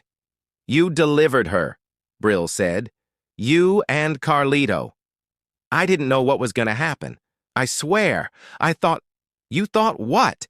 That taking photos of college girls and selling them was okay? That drugging them and shipping them to predators was a job? I needed the money. I was in debt. Carlito said it was easy work. Carlito's dead. Rico's legs buckled. He caught himself on the chair. What? I killed him this morning. At the storage facility. Right after I killed the 4 men at the warehouse. Right after I killed Enzo's guards. Oh God! Oh Jesus! Rico was crying now. Please! I didn't want to hurt anyone. I was just... You took pictures of Madison, sent them to Locke. Collected $25,000 when you delivered her. You knew exactly what you were doing. Locke finished his whiskey. Set the glass down. If you're going to kill us, get on with it. This moralizing is tedious. Brill looked at him. At the expensive suit and the perfect hair and the complete lack of remorse. Men like Locke never felt remorse. They lived in a world where money bought anything, where people were commodities, where consequences were for others. Madison's home, Brill said. Safe, getting help. You'll never touch her again. There are other girls, Locke said. There are always other girls. Not for you. Brill pulled the trigger. The round took Locke in the chest. He jerked back in his chair. Blood spread across the white shirt. His eyes went wide, then empty. Rico screamed, turned to run. Brill shot him in the back. Rico crashed into a bookshelf and slid down it. Books tumbled around him. The house was quiet. Just the sound of the ocean through the open door. The wind in the palm trees. Brill walked to Locke's desk. Opened drawers. Found a laptop. Took it. Found a phone. Took that too. Found a leather notebook. Flipped through it. Names, addresses, amounts, more girls, more transactions. He took the notebook and walked back through the house. Out onto the patio. Over the wall. Down to the beach. The guard he'd choked was starting to wake up. Brill zip-tied his hands and feet. Left him there. He walked back along the beach. Away from the house. Away from the bodies. The rifle went into the water. Sank into the darkness. His phone buzzed. A text from Simon. Police dispatch just went hot. Multiple 911 calls. Ocean Club Estates. Shots fired. Brill texted back. I need extraction. Private boat. Nassau to Miami. Tonight. On it. Give me 20 minutes. Brill kept walking. The beach curved around the island. Hotels in the distance. Music and laughter and people who had no idea what had just happened half a mile away. His phone buzzed again. Simon. Boat's ready. Marina on the west side. Captain's waiting. Name's Jules. He'll get you home. Thanks. Be careful. They're going to lock down the island, airports, ferries, everything. I'll be gone before they figure out what to look for. Brill put the phone away and headed toward the marina. Behind him, sirens started to wail. The marina was small, 20 slips, fishing boats and day cruisers, a single light over the dockmaster's shack. Jules was waiting at slip 12, a Bahamian in his 60s, dreadlocks gone gray, a face carved by sun and salt water. He stood on the deck of a 30-foot contender, twin Yamahas on the back, built for speed. "You Wingfield?" Jules asked. "Yeah. Your friend said you need to get to Miami. Said to hurry." "That's right. Cost is $10,000, half now, half when we dock." Brill pulled out cash, counted $5,000, handed it over. Jules tucked it into his pocket without counting. "Get on board. We leave now." Brill climbed onto the boat. Jules started the engines. The Yamahas rumbled to life, deep and powerful. He backed out of the slip and pointed the bow toward open water. They cleared the no-wake zone, and Jules pushed the throttles forward. The contender lifted onto plane, 30 knots, then 40. The boat cutting through the darkness like a blade. Brill sat in the fighting chair and looked back at Nassau. The lights were receding, more sirens now, red and blue strobing through the streets, police converging on Ocean Club estates. They'd find Locke. They'd find Rico. They'd find the guards, but the trail would end there. No witnesses. No cameras that caught Brill's face. No evidence except bodies and shell casings. Jules didn't speak, just drove. His hands steady on the wheel, his eyes on the GPS screen. He'd done this before. Run people across the water. No questions, just money and miles. The ocean was black, no moon, just stars scattered across the sky like broken glass. The wind was warm. The boat's wake stretched behind them, white foam glowing in the darkness. Brill pulled out Locke's laptop and phone. The laptop was password protected, but Simon could crack that. The phone opened with a thumbprint. Locke's thumbprint, which Brill had lifted before leaving the house. He scrolled through messages, emails, photos. Locke kept everything, names, transactions. Girls who'd been delivered. Girls who were pending. Girls who'd been rejected and sent back. One email thread caught his attention. Between Locke and someone with the email address jpembertonsstoneridgecapital.com, the subject line was mutual interests. Brill opened it. The first email was from 6 months ago. Pemberton writing to Locke, friendly, casual, mentioning they'd met at a fundraiser in Palm Beach, suggesting they should talk about business opportunities of a sensitive nature. Locke had responded. Interested? Careful? Setting up an encrypted communication channel. The rest of the thread was vague. References to acquisitions and special requests and premium selections. But one email was more specific. Pemberton had sent photos. 3 girls, all college-aged. All at what looked like political events. Campaign rallies. Fundraisers. Locke had responded. The brunette is acceptable. The others don't meet my standards. Can you provide more background on the brunette? Academic institution, family connections? I prefer subjects with meaningful profiles. Pemberton's response. Georgetown Jr. Father works in administration, very high profile, very risky. Price would be substantial. Name the price. $100,000, plus expenses. Agreed. Proceed with acquisition. Brill stared at the screen. Georgetown Jr. Father in administration. This was Madison. Locke hadn't found her randomly on Instagram. Someone had sent him her photo. Someone had facilitated the whole thing.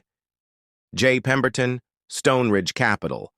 Brill switched to the browser and searched. Stoneridge Capital was a private equity firm in D.C. James Pemberton was a founding partner, 54 years old, Harvard MBA, connected to politicians and power brokers across Washington. His bio photo showed a man in an expensive suit, silver hair, confident smile, the kind of person who moved in circles where money and influence intersected. Brill took screenshots of everything, sent them to his own phone. Then he wiped Locke's phone and dropped it over the side of the boat, watched it sink into the black water. The laptop he'd keep. Give it to Simon. Let him extract everything useful before destroying it. Jules checked the GPS. Half an hour. We're making good time. Brill nodded. He was thinking about Pemberton, about someone in D.C. targeting girls, sending their photos to predators like Locke, taking a commission on the sale. How many girls had Pemberton sold? How many were still out there? How many had disappeared into the same pipeline that had almost swallowed Madison? His phone buzzed. Kovac. Brill answered. Where are you? Kovac's voice was controlled, but Brill could hear the tension underneath. On my way back. From where? Does it matter? There's been an incident in Nassau. Grayson Locke is dead. So is Ricardo Munoz. So are 3 security contractors. The Bahamian police are calling it an execution. I wouldn't know anything about that. The hell you wouldn't. You said you were finishing this. I assume this is you finishing it. When can I talk to Madison? Brill asked. Kovac was quiet for a moment. Why? I need to ask her something. She's at Walter Reed, under protection, recovering. You can't just walk in there. Then bring her somewhere I can talk to her. Or put me on the phone with her. I don't care which, but I need to ask her about something. What? About how Locke found her, about who targeted her. Another pause. Then Kovac said, What are you talking about? I'm talking about someone in Washington who sent Madison's photo to Locke. Someone who facilitated the whole thing. Someone who's probably done it before and will do it again. You have proof of this? I have Locke's phone records, emails, communications with someone named James Pemberton. Pemberton? Jesus Christ. You know him? Everyone in D.C. knows him. He's a major donor. Fundraises for both parties. Has access to the highest levels of government. And apparently he sells girls on the side. Kovac exhaled. This just got a lot more complicated. It was always complicated. I'm just telling you how deep it goes. Where are you landing? Haul over. Maybe 30 minutes. I'll send Driscoll to pick you up. We need to talk. And you need to see the chief of staff. Why? Because Madison's been asking questions. She remembers more than we thought. And some of what she remembers doesn't add up. The line went dead. Brill put the phone away.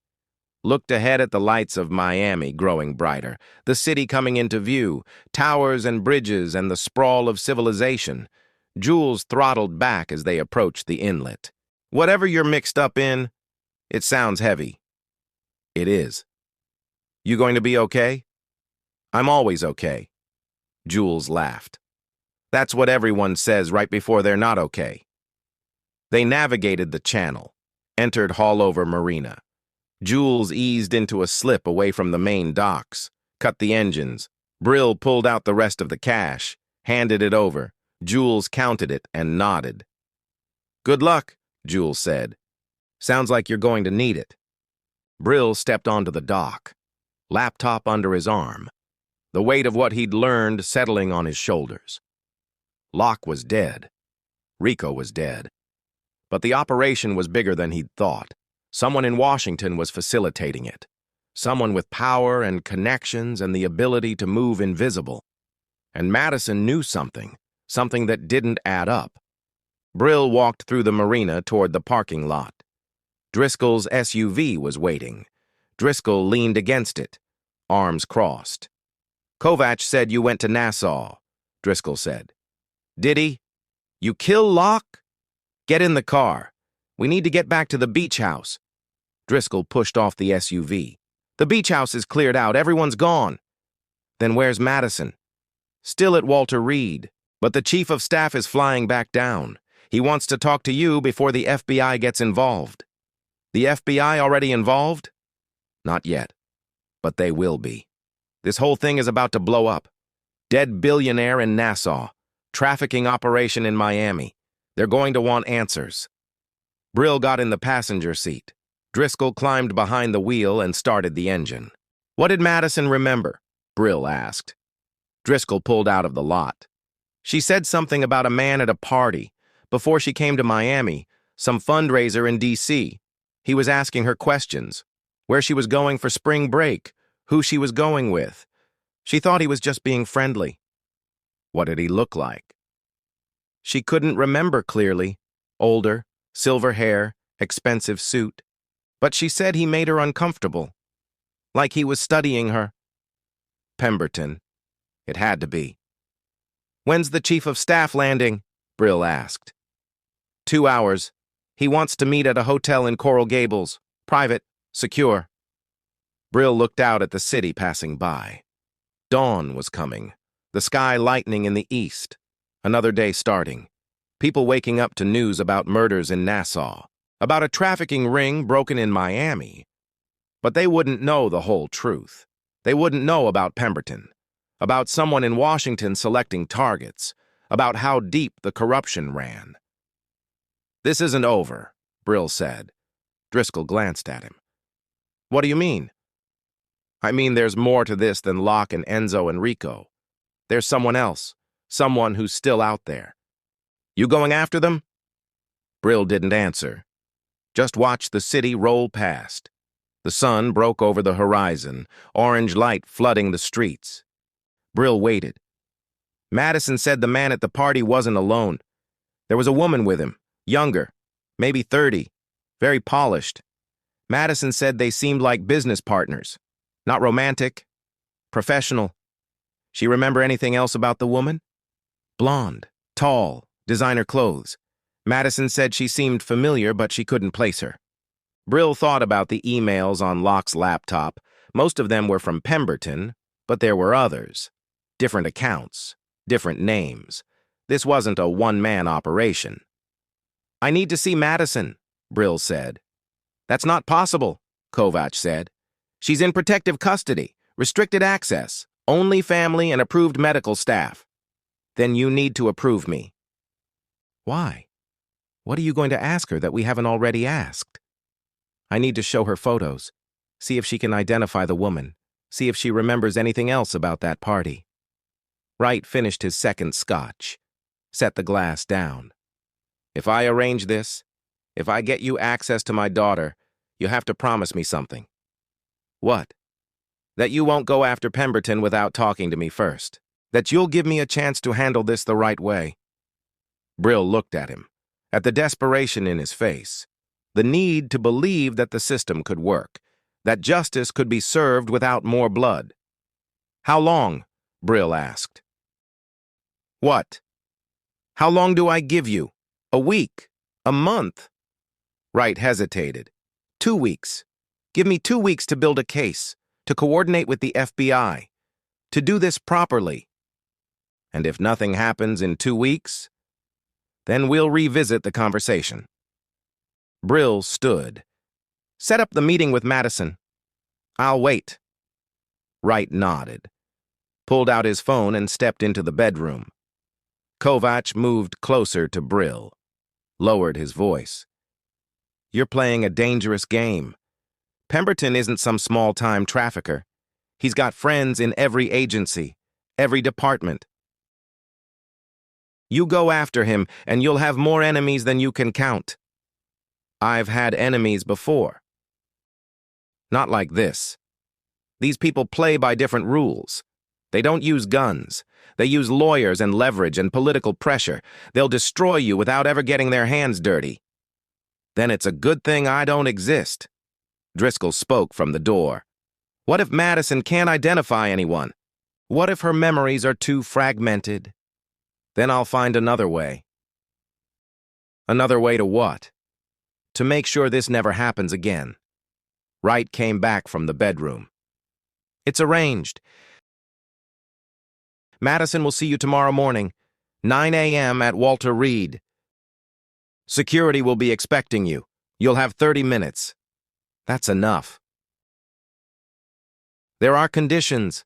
A psychiatrist will be present. If Madison becomes distressed, the meeting ends immediately. Understand?" "Understood." "And Brill?" Wright's voice was firm now, controlled. The voice of a man who was used to giving orders.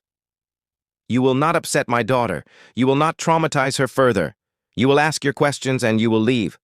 Are we clear? Crystal. Brill walked to the door. Driscoll opened it. One more thing, Wright said. When this is over, when Pemberton and everyone involved is dealt with, I don't want to see you again. I don't want to know where you are or what you're doing. As far as I'm concerned, you were never part of this. That's how I prefer it. Brill walked out. Driscoll followed him to the elevator.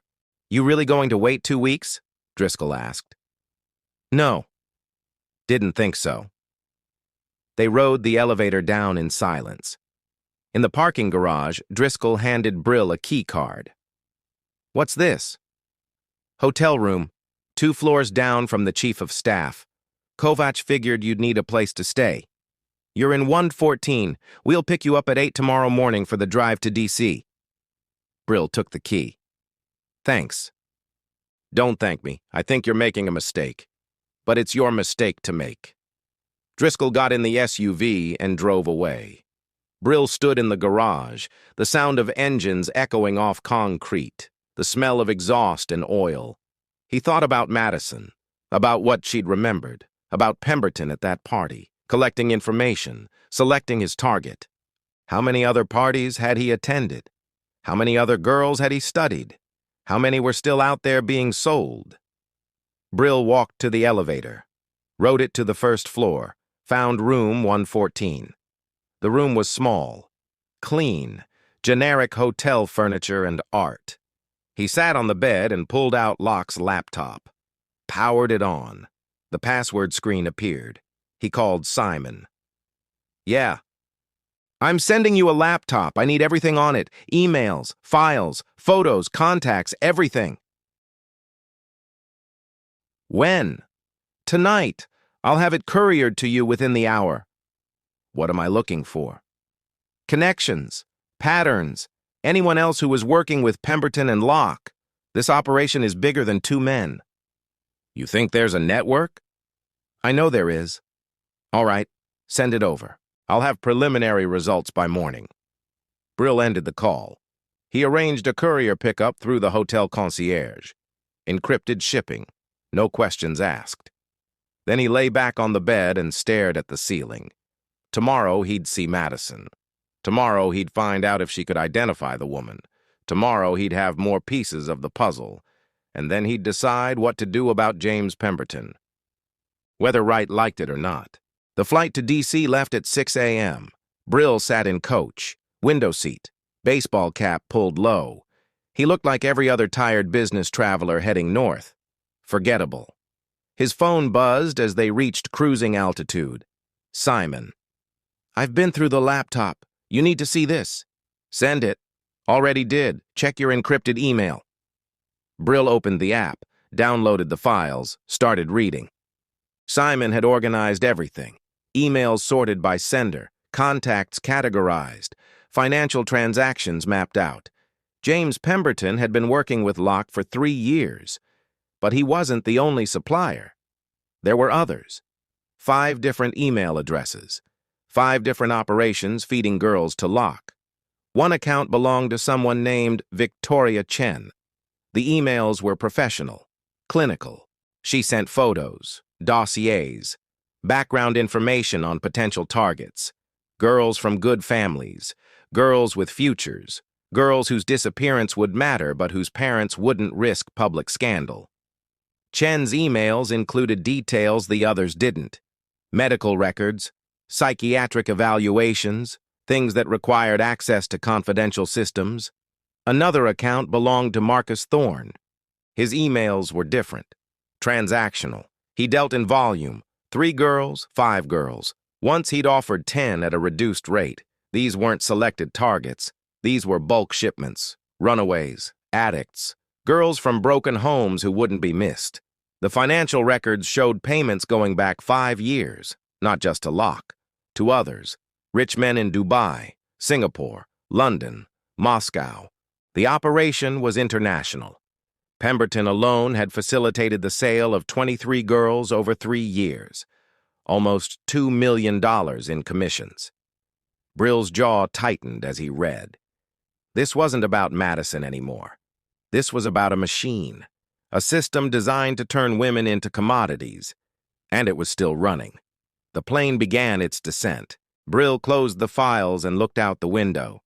D.C. spread below, the monuments, the Capitol Dome, the city where power lived and predators thrived behind respectable facades. Driscoll met him at Reagan. They drove to Walter Reed in silence. The hospital complex sprawled across acres. Security at every entrance, guards checking IDs. Driscoll parked near the psychiatric wing. Remember what the chief of staff said. You've got 30 minutes, don't upset her. I remember. They walked through corridors that smelled like disinfectant and anxiety. Kovach was waiting outside room 412. She's awake, Kovach said. The psychiatrist is with her, Dr. Brennan. She'll stay in the room during your conversation. Fine.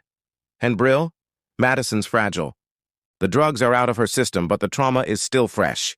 Be gentle. Brill didn't respond. He opened the door and went inside. Madison sat in a chair by the window. She wore sweatpants and a Georgetown hoodie. Her hair was pulled back. No makeup. She looked younger than 19. Looked like a child. A woman in her 40s sat nearby. Dr. Brennan. Clipboard in her lap. Watchful eyes. Madison turned when Brill entered. She studied his face. Her expression didn't change, but something flickered in her eyes. Recognition, maybe, or memory. You're the one who found me, she said. Her voice was quiet, steady. Yes. My father told me it was a task force, FBI and police, but that's not true, is it? No. It was just you. Yes. She nodded slowly. Thank you. You don't need to thank me. I do. Those men were going to... She stopped, swallowed. They were going to ship me somewhere. Someone had bought me. Dr. Brennan leaned forward. Madison, we can stop if this is too difficult. No. I want to talk to him. I need to understand what happened. Brill pulled a chair over and sat down. Kept distance between them. Didn't crowd her space. Your father said you remembered a party, a man asking questions. The fundraiser, 3 weeks before spring break. Madison's hands gripped the arms of her chair. He was friendly, sophisticated, asked about school, my plans. I thought he was just networking. But now I realize he was gathering information. Can you describe him? Older, silver hair, expensive suit. He had an air about him like he was used to being in charge, being listened to. Brill showed her the photo of Pemberton on his phone. Is this him? Madison leaned closer. Her face went pale. Yes, that's him. Who is he? His name is James Pemberton. He facilitated your kidnapping, sent your information to the man who bought you. Why? Why would he do that? Money. He gets a commission on every girl he delivers. Madison's hands started shaking. Dr. Brennan stood. I think we should... No. Madison's voice was firm. I need to know. How many others? Brill looked at her, at the fear and anger warring in her face. She deserved the truth. 23 girls over 3 years, that we know of, probably more. Madison closed her eyes. Tears leaked out. Oh, God. Your father said there was a woman with Pemberton at the party. Do you remember her? Madison wiped her eyes, nodded. Blonde, tall, late 20s maybe, very polished. They seemed to know each other well. Brill pulled up Victoria Chen's photo. It had been attached to her business profile. Her? Madison studied it, shook her head. No, this woman was older than that, and her hair was lighter. He showed her photos of the other associates in Pemberton's network, one by one. Madison looked at each carefully. When he showed her the 5th photo, she stopped. Her. That's the woman from the party. The photo was of Amanda Sterling, 36 years old, Georgetown law graduate. Worked for a consulting firm that specialized in background checks for government contractors, access to databases, medical records, financial information, everything you'd need to vet targets. "You're sure?" Brill asked. "Positive." She had this laugh, very distinctive. I remember hearing it across the room. Brill saved the information. "Did she talk to you?" "No, she stayed with Pemberton mostly. But I saw her watching me, several times, like she was evaluating something." "Did you see them talk to anyone else? Anyone your age?" Madison thought for a moment. "There was another girl, from American University. I didn't know her name, but I recognized her from social media. She was there with her parents. I saw Pemberton talking to them." "What did she look like?" "Redhead, very pretty, maybe 20. I remember thinking her dress was amazing." Brill made a note. He'd have Simon search missing persons reports. American University students. Redheads. Last 3 months. "Madison," Dr. Brennan said, "this is enough. You need to rest." But Madison wasn't listening to the doctor. She was looking at Brill. "What are you going to do to them? To Pemberton and that woman?" "That's not something you need to worry about." "Are you going to kill them?" The room went silent. Dr. Brennan tensed. From outside the door, Brill could hear Kovach shift his weight. "I'm going to make sure they never hurt anyone else," Brill said. "That's not an answer." "It's the only answer I can give you." Madison held his gaze. Something hard had come into her eyes, something that hadn't been there before. The trauma had changed her, made her older, colder. "Good," she said. "I hope you do kill them. I hope they suffer." "Madison," Dr. Brennan started. "I mean it. They destroyed my life. They drugged me. They zip-tied me in a storage unit like I was furniture. They were going to ship me to some island and—" Her voice broke. "They deserve to die." Brill stood. "You're going to be okay. It doesn't feel like it now. But you will." "How do you know?" "Because you're stronger than what happened to you. Because you survived. That takes strength most people don't have." Madison looked out the window. "I don't feel strong. I feel broken. Broken things can be fixed. It takes time. But they can be fixed." He walked to the door, stopped. "The people who did this to you are going to answer for it. I promise you that." "Thank you," Madison whispered. Brill left the room. Kovach and Driscoll were waiting in the hallway. "You get what you needed?" Kovach asked. "Yeah." "What now?" "Now I find Amanda Sterling." "And then?" "Then I find out how deep this goes." They walked through the hospital, out to the parking lot. The morning was cold, gray clouds threatening rain. Brill's phone buzzed. "Simon, I've been digging into Sterling. She's got connections everywhere. State Department, Homeland Security, defense contractors. She can access databases most people don't even know exist." "Where is she now?" "Arlington. Condo in Clarendon. I'm sending you the address." "What about Pemberton?" "He's at his office, Stone Ridge Capital, K Street. Been there since 8 this morning." "Keep tracking both of them. Let me know if either one moves." "You going after them?" "Not yet. First I need to know who else is involved. How many people are part of this network?"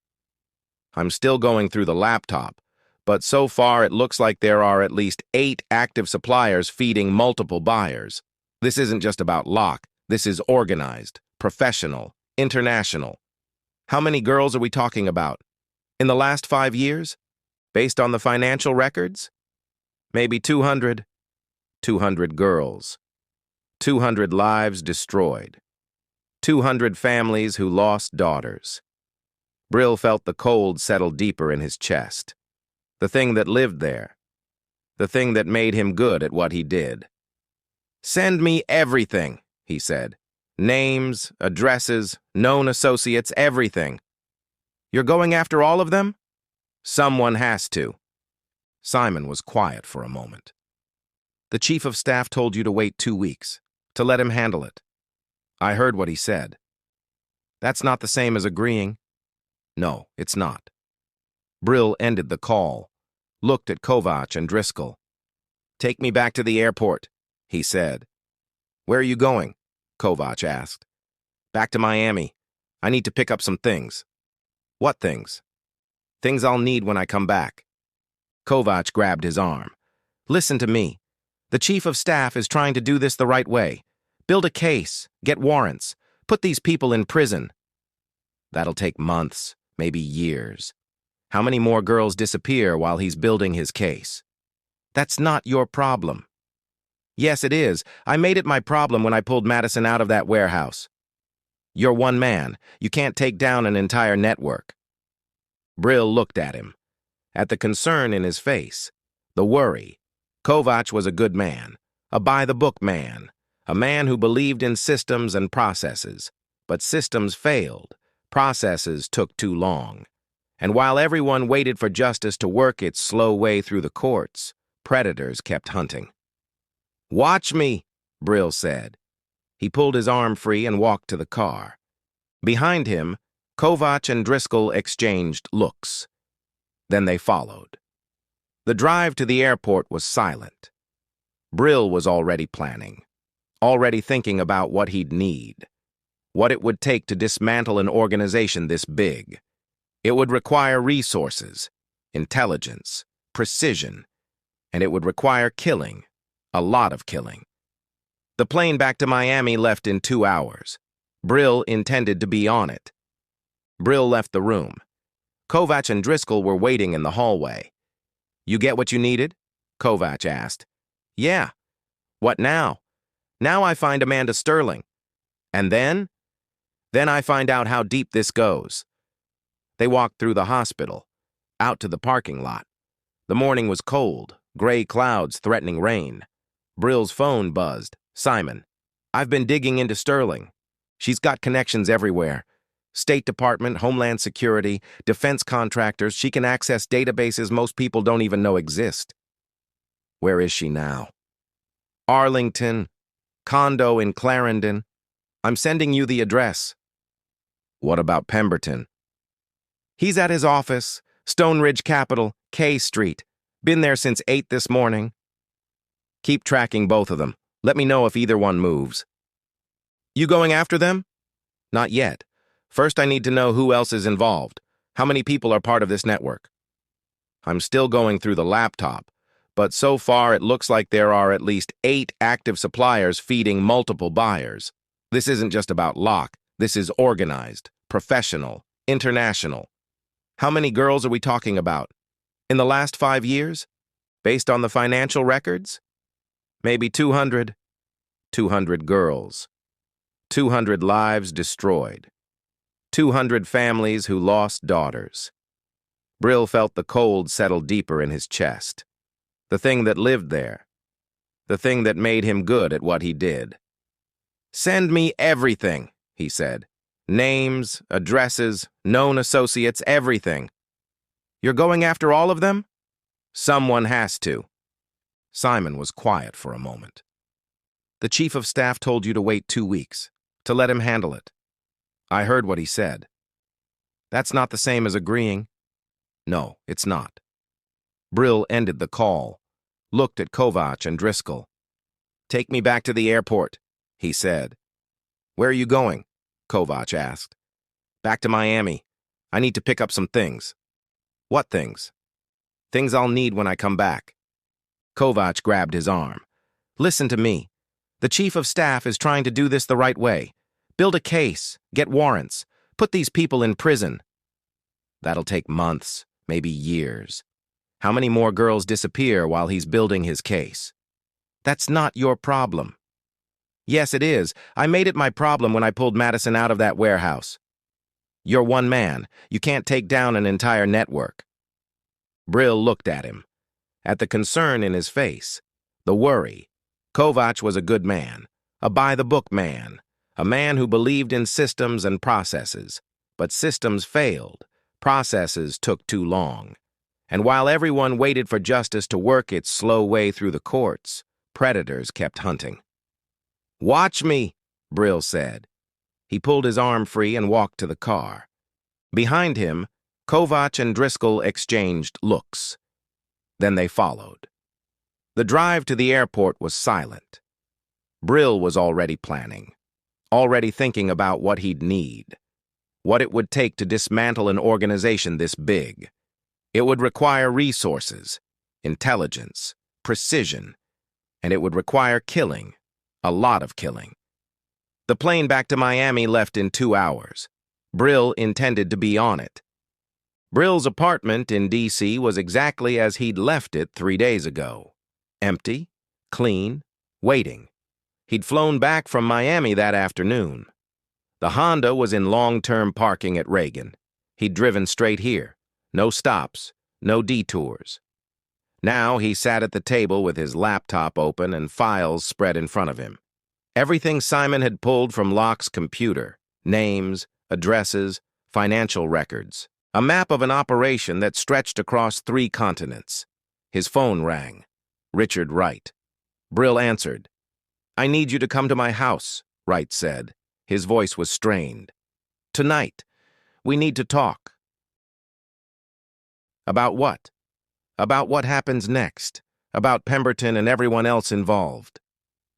"I thought you wanted 2 weeks. That was before the FBI briefed me. Before I understood the scope of what we're dealing with." "What time?" 9 o'clock. Come to the back entrance. Security will be expecting you."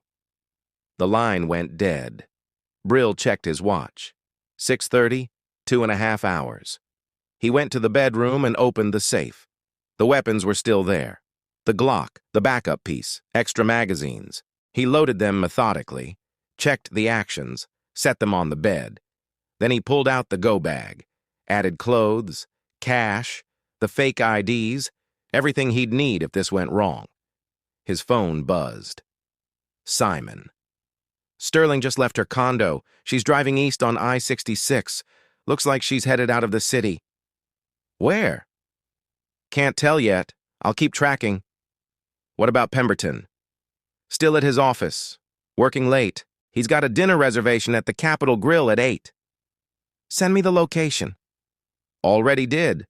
But Brill, if you're thinking about hitting him in a public restaurant..." "I'm not thinking about anything yet. Just gathering information." "All right. I'll keep you updated." Brill ended the call. He looked at the weapons on the bed, at the go bag, at the files on the table. He thought about what Wright had said on the phone, the FBI briefing, the scope of the operation. They knew now. The government knew there was a network, that American citizens were facilitating human trafficking on an industrial scale, that girls were being sold to buyers around the world, and they would do what governments always did: build cases, gather evidence, move slowly and carefully to ensure every arrest held up in court. It would take a year, maybe 2, and during that time, how many more girls would disappear? How many more families would be destroyed? Brill packed the weapons in the go bag, zipped it closed. He knew what he was going to do. He'd known since he read the files, since he saw the number: 200 girls. But he needed to hear what Wright had to say, needed to give him one last chance to convince him there was another way. At 8:30, Brill drove to Chevy Chase.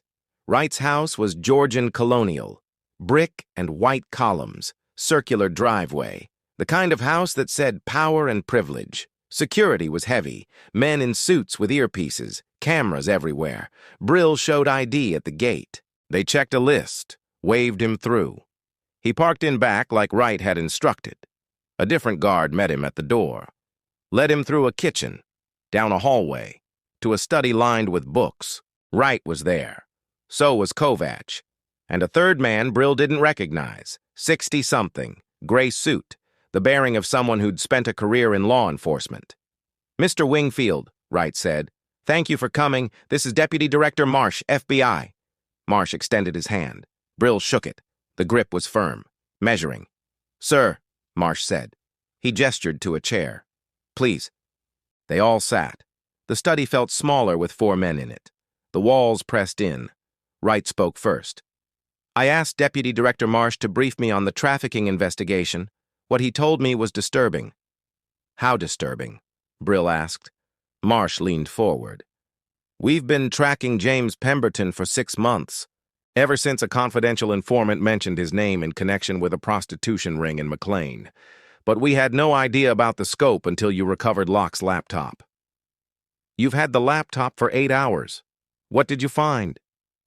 A network of 8 suppliers, multiple buyers across 4 continents, financial transactions totaling over $15 million in the last 5 years, and evidence suggesting this operation has been running for at least a decade. How many girls? Marsh's jaw tightened. We're still analyzing the data, but our preliminary estimate is between 300 and 400.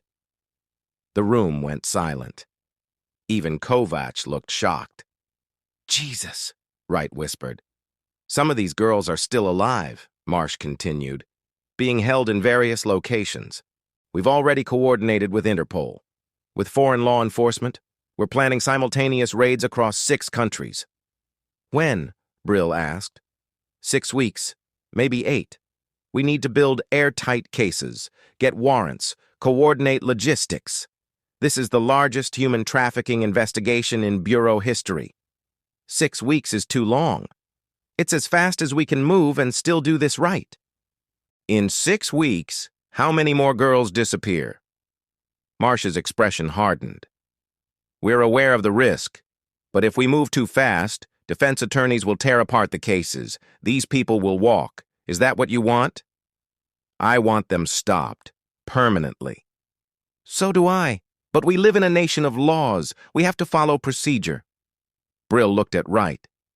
Is this why you brought me here? To tell me to stand down? Wright stood, walked to the window, looked out at the manicured lawn. The deputy director has made a compelling argument that the Bureau can handle this, that justice will be served. But you don't believe him. Wright turned. I believe he's sincere. I believe he wants to do the right thing. But I also know how the system works. How expensive lawyers and political connections can turn solid cases into acquittals. Sir, Marsh started. Wright held up a hand. Let me finish. My daughter was targeted by this network. She was drugged, kidnapped, nearly sold to a predator who would have destroyed her. If Mr. Wingfield hadn't intervened, Madison would be gone. Forever.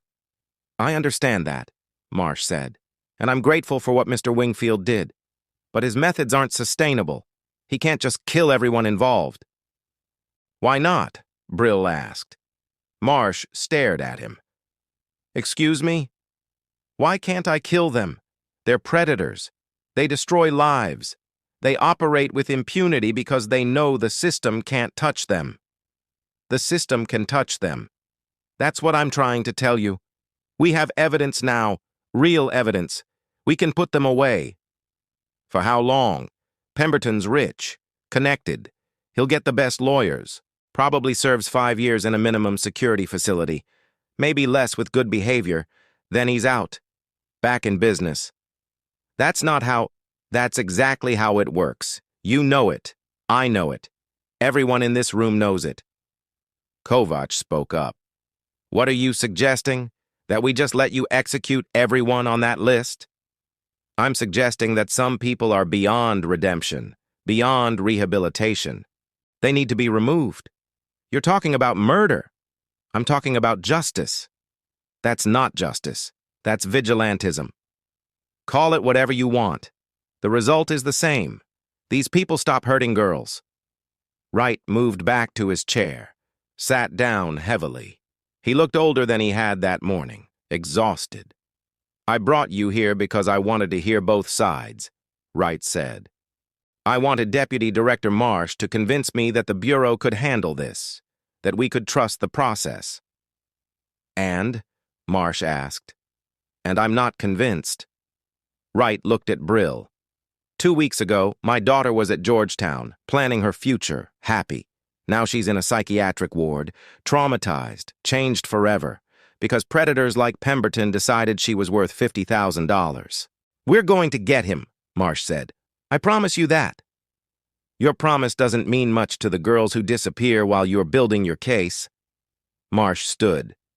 With all due respect, sir, you're the White House Chief of Staff. You can't be part of a conspiracy to commit murder. If Mr. Wingfield acts on his own, that's one thing.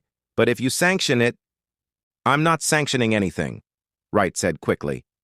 I'm simply acknowledging reality, that the system has limitations, that sometimes those limitations cost innocent lives. So, what are you saying? Wright looked at Brill. Something passed between them, an understanding. I'm saying that Mr. Wingfield is no longer employed by anyone in this administration. He was never officially involved in Madison's rescue. He doesn't exist in any paperwork, any record, any file. That's a dangerous game, Marsh said. Everything about this situation is dangerous. Wright stood, extended his hand to Marsh. Thank you for coming. Thank you for the briefing. I trust you'll keep me informed as the investigation progresses. Marsh shook his hand, but his expression was troubled. Sir, if Mr. Wingfield takes action against American citizens on American soil, the Bureau will have to investigate. We'll have no choice. Then I suggest you focus on your trafficking investigation. Let the chips fall where they may. Marsh looked at Brill. If you do this, you're on your own. No protection, no support. The full weight of federal law enforcement will come down on you. I've been on my own before, Brill said. Marsh shook his head, walked to the door, stopped. For what it's worth, I hope you succeed. I hope every one of these bastards gets what they deserve, but I can't be part of it. I won't compromise the Bureau's integrity. I understand, Brill said. Marsh left. His footsteps echoed down the hallway. The three remaining men sat in silence for a long moment. Finally, Kovach spoke. You're really going to do this? Kill them all? Yes. How many? However many it takes. You can't do it alone. There are 8 suppliers, multiple buyers, security, guards. This isn't like the warehouse. I know. So what's your plan? Brill stood. I don't have one yet, but I will. Wright walked him to the door, out to the back entrance where Brill had parked. I can't help you, Wright said. Not officially, not in any way that could be traced. I don't need your help. But I can make sure that certain information reaches you. Addresses, schedules, security details, things that might be useful. That would be helpful. Wright pulled an envelope from his jacket, handed it to Brill. This is everything we have on Pemberton, where he lives, where he works, his routines, his weaknesses. Brill took the envelope. Thank you. Don't thank me. I'm being selfish. I want these people gone. I want to know that no other father has to go through what I went through. They'll be gone. How long will it take? 2 weeks, maybe less. Wright nodded. Good luck, Mr. Wingfield, and please be careful. These people have resources. They'll see you coming. That's what they think. Brill got in his car and drove away. In the rearview mirror, Wright stood at the door, watching. Then he turned and went inside. The night was cold, clear, stars visible above the city lights. Brill opened the envelope at a red light. Inside was a dossier on Pemberton, photos, financial records, property deeds, daily schedule, and a handwritten note from Wright. Do what needs to be done. For Madison. For all of them. Brill tucked the note back in the envelope. He drove back to his apartment, parked in the garage, took the elevator up. Inside, he spread Pemberton's file on the table next to the others. 8 suppliers, multiple buyers, a network that stretched around the world. The FBI wanted 6 weeks to coordinate, to build cases, to follow procedure. Brill was going to give them 2 weeks. 2 weeks to dismantle an empire.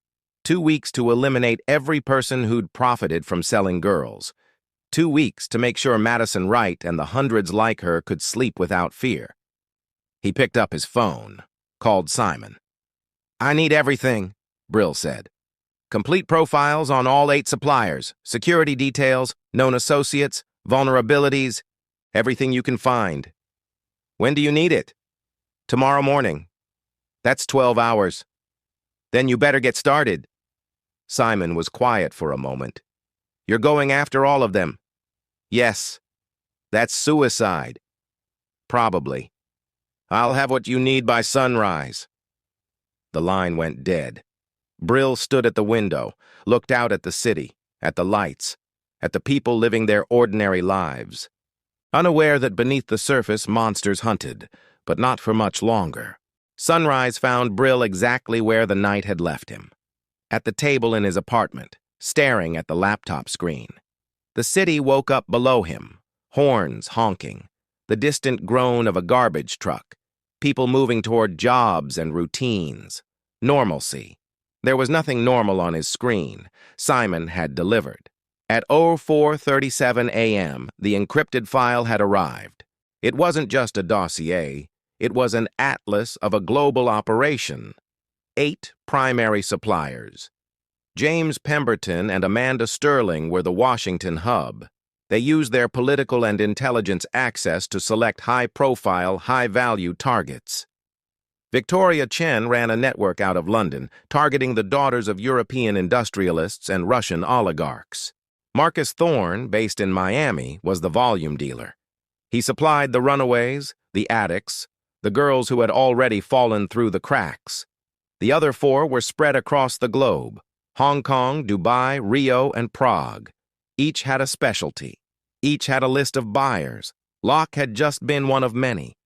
The list of victims, cross-referenced from financial records and fragmented communications, was 219 names long. Brill closed the laptop. The path was clear. The FBI's 6-week plan was a fantasy. They'd spend months just untangling the legal jurisdictions. By then, the network would have scrubbed its servers, changed its identities, and disappeared. He had 2 weeks. He went to the bedroom and opened the safe. He assembled a toolkit, the Glock 19 with the suppressor, 4 extra magazines, a boot knife, zip ties, a small roll of duct tape, a nondescript black backpack to hold it all.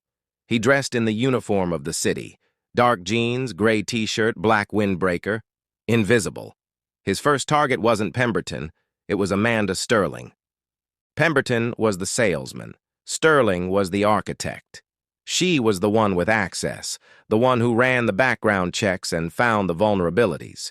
She was the network's brain. And Brill needed to know what she knew before he shut her down. Her building in Clarendon was new money: glass and steel, a concierge in the lobby, and a private garage with security cameras at every turn. Simon's intel package had included the garage's entry code sequence and, more importantly, the maintenance schedule for the camera system. The camera in the southeast corner, near her reserved space, was on a 7-minute loop reboot cycle every morning at 08 a.m. A software glitch the building's management hadn't bothered to fix. Brill entered the garage at 07:58 a.m. He found her space, 72. A Tesla Model S was plugged into the wall. He didn't wait in the shadows. He stood by the concrete pillar 3 feet away, reading the news on his phone. He looked like any other resident waiting for a rideshare. At 8:12 a.m., the elevator chimed. Amanda Sterling walked out. She was exactly as Madison had described. 36, tall, blonde hair pulled into a severe professional ponytail. She wore a tailored gray pantsuit and carried a leather briefcase. She was on her phone, already taking a call, her voice crisp and annoyed. "No, I don't care what his schedule is. You tell the senator's office that if he wants the PAC money, he makes time. End of story." She clicked off the call as she reached her car. She tossed her briefcase in the passenger seat and turned back to unplug the charger. Brill moved. He covered the 6 feet in 2 silent steps. His hand clamped over her mouth before she could draw a breath to scream. His other arm wrapped around her waist, lifting her off her feet. He pressed the suppressed muzzle of the Glock into her ribs. "Not a sound," he whispered. His voice was flat, dead. "Nod if you understand." Her body was rigid with shock, but she nodded. "We are going to walk back to the elevator. We are going to your apartment. You will not look at the concierge. You will not try to run. If you do, I will kill you here and take your keys. It makes no difference to me. Understood?" She nodded again, her eyes wide with terror. He relaxed his grip just enough to let her walk. His left hand gripped her arm, fingers digging in, while the Glock remained pressed against her spine, hidden by his body and the windbreaker. They walked to the elevator. She swiped her key fob. The doors opened. Inside, he pressed the button for the penthouse. The ride up was silent. Brill watched her in the polished steel of the elevator door. He could see her mind working, calculating, trying to find an angle. She was a woman who solved problems. This was just another problem. "Who sent you?" she asked, her voice tight. "Is it Pemberton? Did he—" Quiet. The elevator opened onto a private lobby. Her apartment was the only one on the floor. He guided her to the door. "Unlock it." She fumbled with the key. Her composure was breaking. "Faster." She got the door open and he pushed her inside. The apartment was cold. White marble floors, black leather furniture, and a wall of glass overlooking the Potomac. It looked like a photograph from a design magazine. Untouched, unlived in. "Sit," he said, pointing to a steel and leather chair. She sat. He pulled the zip ties from his bag. "What do you want?" she said, the fear now giving way to anger. "Money? Do you know who I am?" "I know exactly who you are, Amanda." He zip-tied her wrists behind the chair, then her ankles to the legs. She was secure. He walked to the window, looked out. "You and Pemberton sold Madison Wright to Grayson Locke for $100,000. All the color drained from her face. This wasn't a random attack. This wasn't for money. This was for something else. "I don't know what you're talking about." Brill turned. He set Locke's laptop on her glass coffee table, powered it on. He opened the file, the email thread between her, Pemberton, and Locke, the photos, the price. "This is your email. This is your price. This is your signature." She stared at the screen. Silent. "I was in Nassau 3 nights ago," Brill said. He walked over to her. Crouched down so he was at her eye level. "I killed Locke. I killed Rico. I killed Carlito. I killed the men at the warehouse. And now, I'm here." Her breathing was shallow, panicked. "I don't just want a confession, Amanda. I want access. Your passwords, your servers. The background check system you use to vet your targets. Go to hell." "I'm already there." He pulled out his phone. He brought up the photo he'd taken in the storage unit. The one of Madison, hollow-eyed, zip-tied, waiting to be sold. He held it in front of her face. "This is your work? This is the girl from the fundraiser, the one you evaluated?" She turned her head away. "I just ran a check, that's all. I provide data. I don't get involved in the logistics. You're a supplier. You're a predator, just like them." He stood. "You're going to give me the passwords. And if I do, you'll let me go?" "No. If you do, I'll know you told me the truth." She stared at him, the realization dawning. He wasn't negotiating for her freedom. He was just collecting his facts. "You're going to kill me anyway?" she whispered. "Yes. The only question is how much time it takes." She looked at the photo of Madison, then at the email, then at Brill. His eyes were black, flat. She saw no negotiation in them, no mercy. She began to cry, not for Madison, for herself. "It's on my server," she said, her voice trembling. "In the study, I'll give you the login." He cut the ties on her wrists. "Get up." He walked her to the study. A sleek, glass desk held 2 monitors. A server tower hummed quietly in a cabinet. "Sit. Log in. Show me everything." For 20 minutes, she typed. Her hands shook, but she did what he said. She opened her encrypted files, showed him the database, the real one, not the one she kept for plausible deniability. It was worse than he thought. It wasn't just girls. It was financial data. Blackmail material on politicians, dossiers on corporate rivals. Amanda Sterling wasn't just a trafficker. She was an information broker for the darkest corners of the capital. Brill pulled out his phone, texted Simon. "I'm in." A moment later, Simon replied. "I see it. I'm cloning the drive. 5 minutes." Brill watched the progress bar on his phone. Amanda sat at the desk, defeated. "Pemberton," Brill said, "does he know you keep this?" "He knows I'm good at my job. He doesn't ask questions." "Who else knows?" "No one. Just me." The phone buzzed. "Clone complete," Simon's text read. "I have everything." Brill put the phone away. Amanda turned in the chair. "Please," she whispered. "I have money, offshore accounts, millions. You can have it. Just let me go." Brill looked at her, at the expensive suit, the cold apartment, the database full of ruined lives. "You sold 219 girls," he said. I didn't. Maybe more. You evaluated them like cattle. You took their futures and sold them for a commission." He pulled the Glock from his waistband. The suppressor made the weapon look unnaturally long. "You can't," she said, scrambling back in her chair. "You can't just kill me." Brill thought of Madison in the hospital. He thought of the 218 other names. "I'm not just killing you," he said. "I'm just starting." He pulled the trigger. The sound was a dull cough. Amanda Sterling slumped over the desk. Brill took her server's hard drive, wiped the desk and her keyboard, walked back to the living room, collected his laptop, and let himself out. He took the stairs down, all 38 flights. He walked out of the service exit and into the 8:45 a.m. commuter rush. One down. He got in his car and pulled up the address for Stone Ridge Capital. Pemberton's first meeting was at 10. K Street was a canyon of glass, steel, and power. Brill sat in his parked Honda across the street from the high-rise that housed Stone Ridge Capital.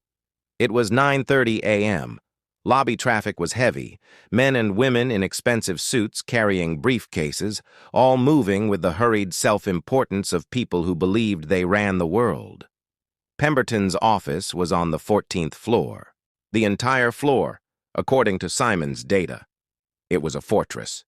Keycard access in the elevators, a receptionist in the lobby, and another security desk on the 14th floor itself.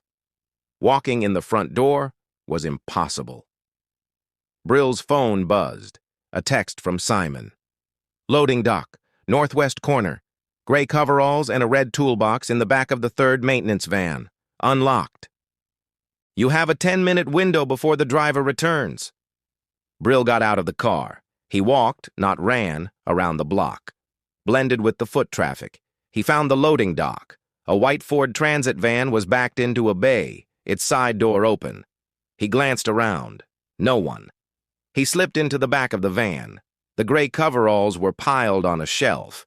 He pulled them on over his clothes. They smelled like grease and industrial soap. The red toolbox was heavy. He opened it. Standard tools. He tucked the suppressed Glock beneath a layer of wrenches, closed it, and stepped back out. He walked into the building through the freight entrance. A guard at a small desk looked up. "Schvack," Brill said, tapping the fake ID badge Simon had left clipped to the coveralls. 14. Units rattling. The guard grunted, buzzed him through. The service elevator was slow. It smelled like stale coffee. He rode it to the 14th floor and stepped out into a utility corridor. He found the junction box for the 14th floor offices. Inside, a complex web of fiber optic cables. Simon's intel had included the schematics. He found the line for the reception desk and the security office. He pulled his boot knife, severed both, and shoved the cables back into the wall. The alarms wouldn't sound. The cameras on this floor were now recording a static, looping image of an empty hallway. He walked out of the corridor and into the plush, carpeted reception area of Stone Ridge Capital. A woman sat at a massive mahogany desk. She was typing furiously, her phone pressed to her ear. "I don't care," she said. "The entire system just went down. No, I can't check his schedule. My screen is black. Just find a technician and get them up here." Brill walked past her desk. "Excuse me," she called out, her hand covering the receiver. "You can't go back there." Brill pointed at the junction box on the far wall. "Fixing it." She scowled, but her attention was divided. "Just be quick. Mr. Pemberton's 10 o'clock is almost here." Brill nodded and turned the corner. Pemberton's office was at the end of the hall. Corner suite, double oak doors. He didn't knock. He just opened the door and walked in. James Pemberton was standing by his window, looking down at the street. He was exactly as his photos had shown. Silver hair, impeccable tailoring. He was on the phone. "I don't know what happened to Amanda. She missed the morning brief. Find her," he said. He turned, saw Brill, and his face hardened. "I'll call you back." He hung up. "Who the hell are you? How did you get past my assistant?" "Her computer's down," Brill said. He set the toolbox on a billion-dollar Persian rug. "I don't care. Get out. I have a meeting." Pemberton reached for the intercom on his desk. "I wouldn't," Brill said. He opened the toolbox and took out the Glock. The suppressor added 6 inches of menace. Pemberton froze. His arrogance faltered, replaced by a flicker of disbelief. "What is this?" he demanded. "A shakedown? How much do you want? I can have $500,000 in cash here in an hour." "I'm not here for money." Brill walked to the desk. He pulled out the photo of Madison Wright from the storage unit, the one that showed her drugged, hollow-eyed, and broken. He slid it across the desk. Pemberton glanced at it. His expression didn't change. "I don't know what that is." "Her name is Madison Wright. You sold her to Grayson Locke for $100,000. Pemberton's face went pale. He finally understood. This wasn't a robbery. This was an accounting. "You're mistaken," he said, but his voice was thin. "I killed Grayson Locke in Nassau," Brill said. "I killed Amanda Sterling in her apartment 2 hours ago. I have her servers. I have yours. I have the list." Pemberton sank into his leather chair. The blood had drained from his face. You're the one," he whispered. "The one Enzo warned us about." "This is for Madison," Brill said, "and the 218 others." 200 and... Pemberton looked confused. "You're wrong. My operation... We were very selective, only a few a year.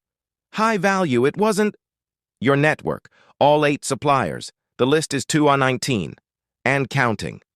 "My God," Pemberton said. He looked at the Glock, then at Brill. The calculation was happening.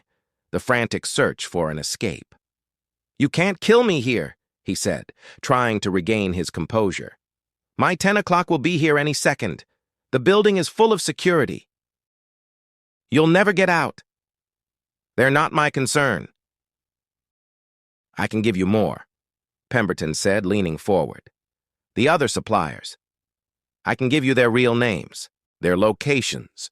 Victoria Chen in London, Thorne, all of them. I can help you." "You already have." "Wait." Pemberton held up a hand. "You don't understand. This is bigger than me, bigger than Amanda. You just what? Took a commission? You're a predator, James. You hunt children in reception halls. You sell them."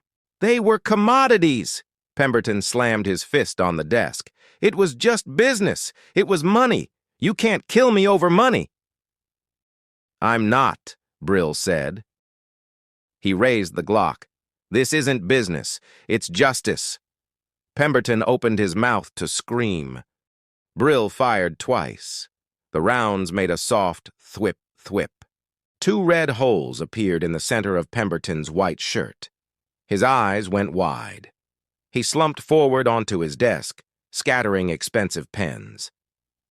Brill stood there for a moment. The room was silent. He could hear the faint sound of the assistant outside, still arguing on the phone. He put the Glock back in the toolbox. He hadn't touched anything, hadn't left a print. He walked out of the office, pulling the double doors shut behind him. He walked past the reception desk. The assistant didn't look up. "All set," Brill said. "Whatever," she muttered, hitting her phone.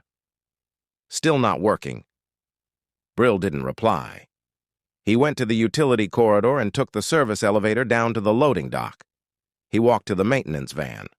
The driver still wasn't back. He put the toolbox inside, stripped off the coveralls, and dropped them on the pile. He walked out of the loading dock, just another man in a windbreaker. He crossed the street to his car as the first black sedan pulled up to the building's main entrance. Pemberton's 10 a.m. meeting. Brill got behind the wheel and started the engine. 2 down. He pulled out his phone, texted Simon. "Victoria Chen, London, book me a flight." Dulles International was a river of anonymous travelers. Brill sat at a table in the concourse, nursing a black coffee he didn't taste. His flight to London left in 90 minutes. He wore a different jacket, a new baseball cap. His Glock was gone, disassembled and mailed in separate machine-oiled parts to a post office box in Vienna he'd maintained for a decade. He would be unarmed in London. For a few hours. A terminal television above the bar was on mute, tuned to a national news network. The Chiron was all he needed. Double homicide rocks D.C. elite. Photos of Amanda Sterling and James Pemberton filled the screen. A breaking news banner flashed. A talking head looked grave. The story was already being spun. A brutal, professional hit. No forced entry at either location. Speculation centered on a business deal gone wrong. Foreign entanglement. No one, not yet, had connected it to a missing girl from spring break. The network's camouflage was still working, even in death. His phone buzzed, not a text, a call, encrypted. The number was Richard Wright's. Brill answered. "They're dead," Wright said. His voice was flat, drained of all emotion. "I saw the news," Brill said. "Marsh is—" Wright sighed. "He's incandescent. The Bureau is treating this as a high-level assassination. They're pulling security footage from half the city. They've already questioned my security detail, trying to find a link to you. They won't find one. I don't exist. You need to disappear, Mr. Wingfield, for good. Whatever you did, it's over. You need to stop." Brill watched a family run, laughing toward their gate. "It's not over. There are 6 more suppliers. And then there are the buyers." A long silence stretched over the line. Wright already knew. He had just needed to say the words, to make the official request. "I can't sanction this," Wright said finally. "I can't be a party to it. My daughter, she's coming home tomorrow, from Walter Reed. That's all that matters to me. That's all that should. There's an account, Cayman Islands. The number is in your encrypted messages. It's the full 100,000 Carver promised you, plus a contribution for your expenses." "I don't need your money." "Yes, you do." Wright's voice was suddenly hard. "You're not a ghost. You're a man. You'll need planes, weapons, safe houses. This isn't a war you can fight with your bare hands. Take the money, use it, bleed them all dry. Just never call me again. We never spoke. This never happened." "Understood. God help you, Brill." The line went dead. Brill sat for another minute. He was truly cut loose. No authority, no backup, no safety net, just a list and a bank account. It was cleaner this way. He checked his phone. One new message from Simon. "Flight 220, BA 9:15 p.m. Victoria Chen's complete dossier is uploaded. She's hosting a Save the Children gala at the Tate Modern in 48 hours. Security will be heavy, but she'll be visible. A perfect target." Brill memorized the flight. He was about to delete the message when another one came in. Unknown number. He opened it. "I saw the news. I know it was you. My father thinks you're a monster. So does Dr. Brennan. Maybe they're right." Brill's thumb hovered over the delete button. Another message from the same number appeared. "Thank you. Make them all pay." It was from Madison.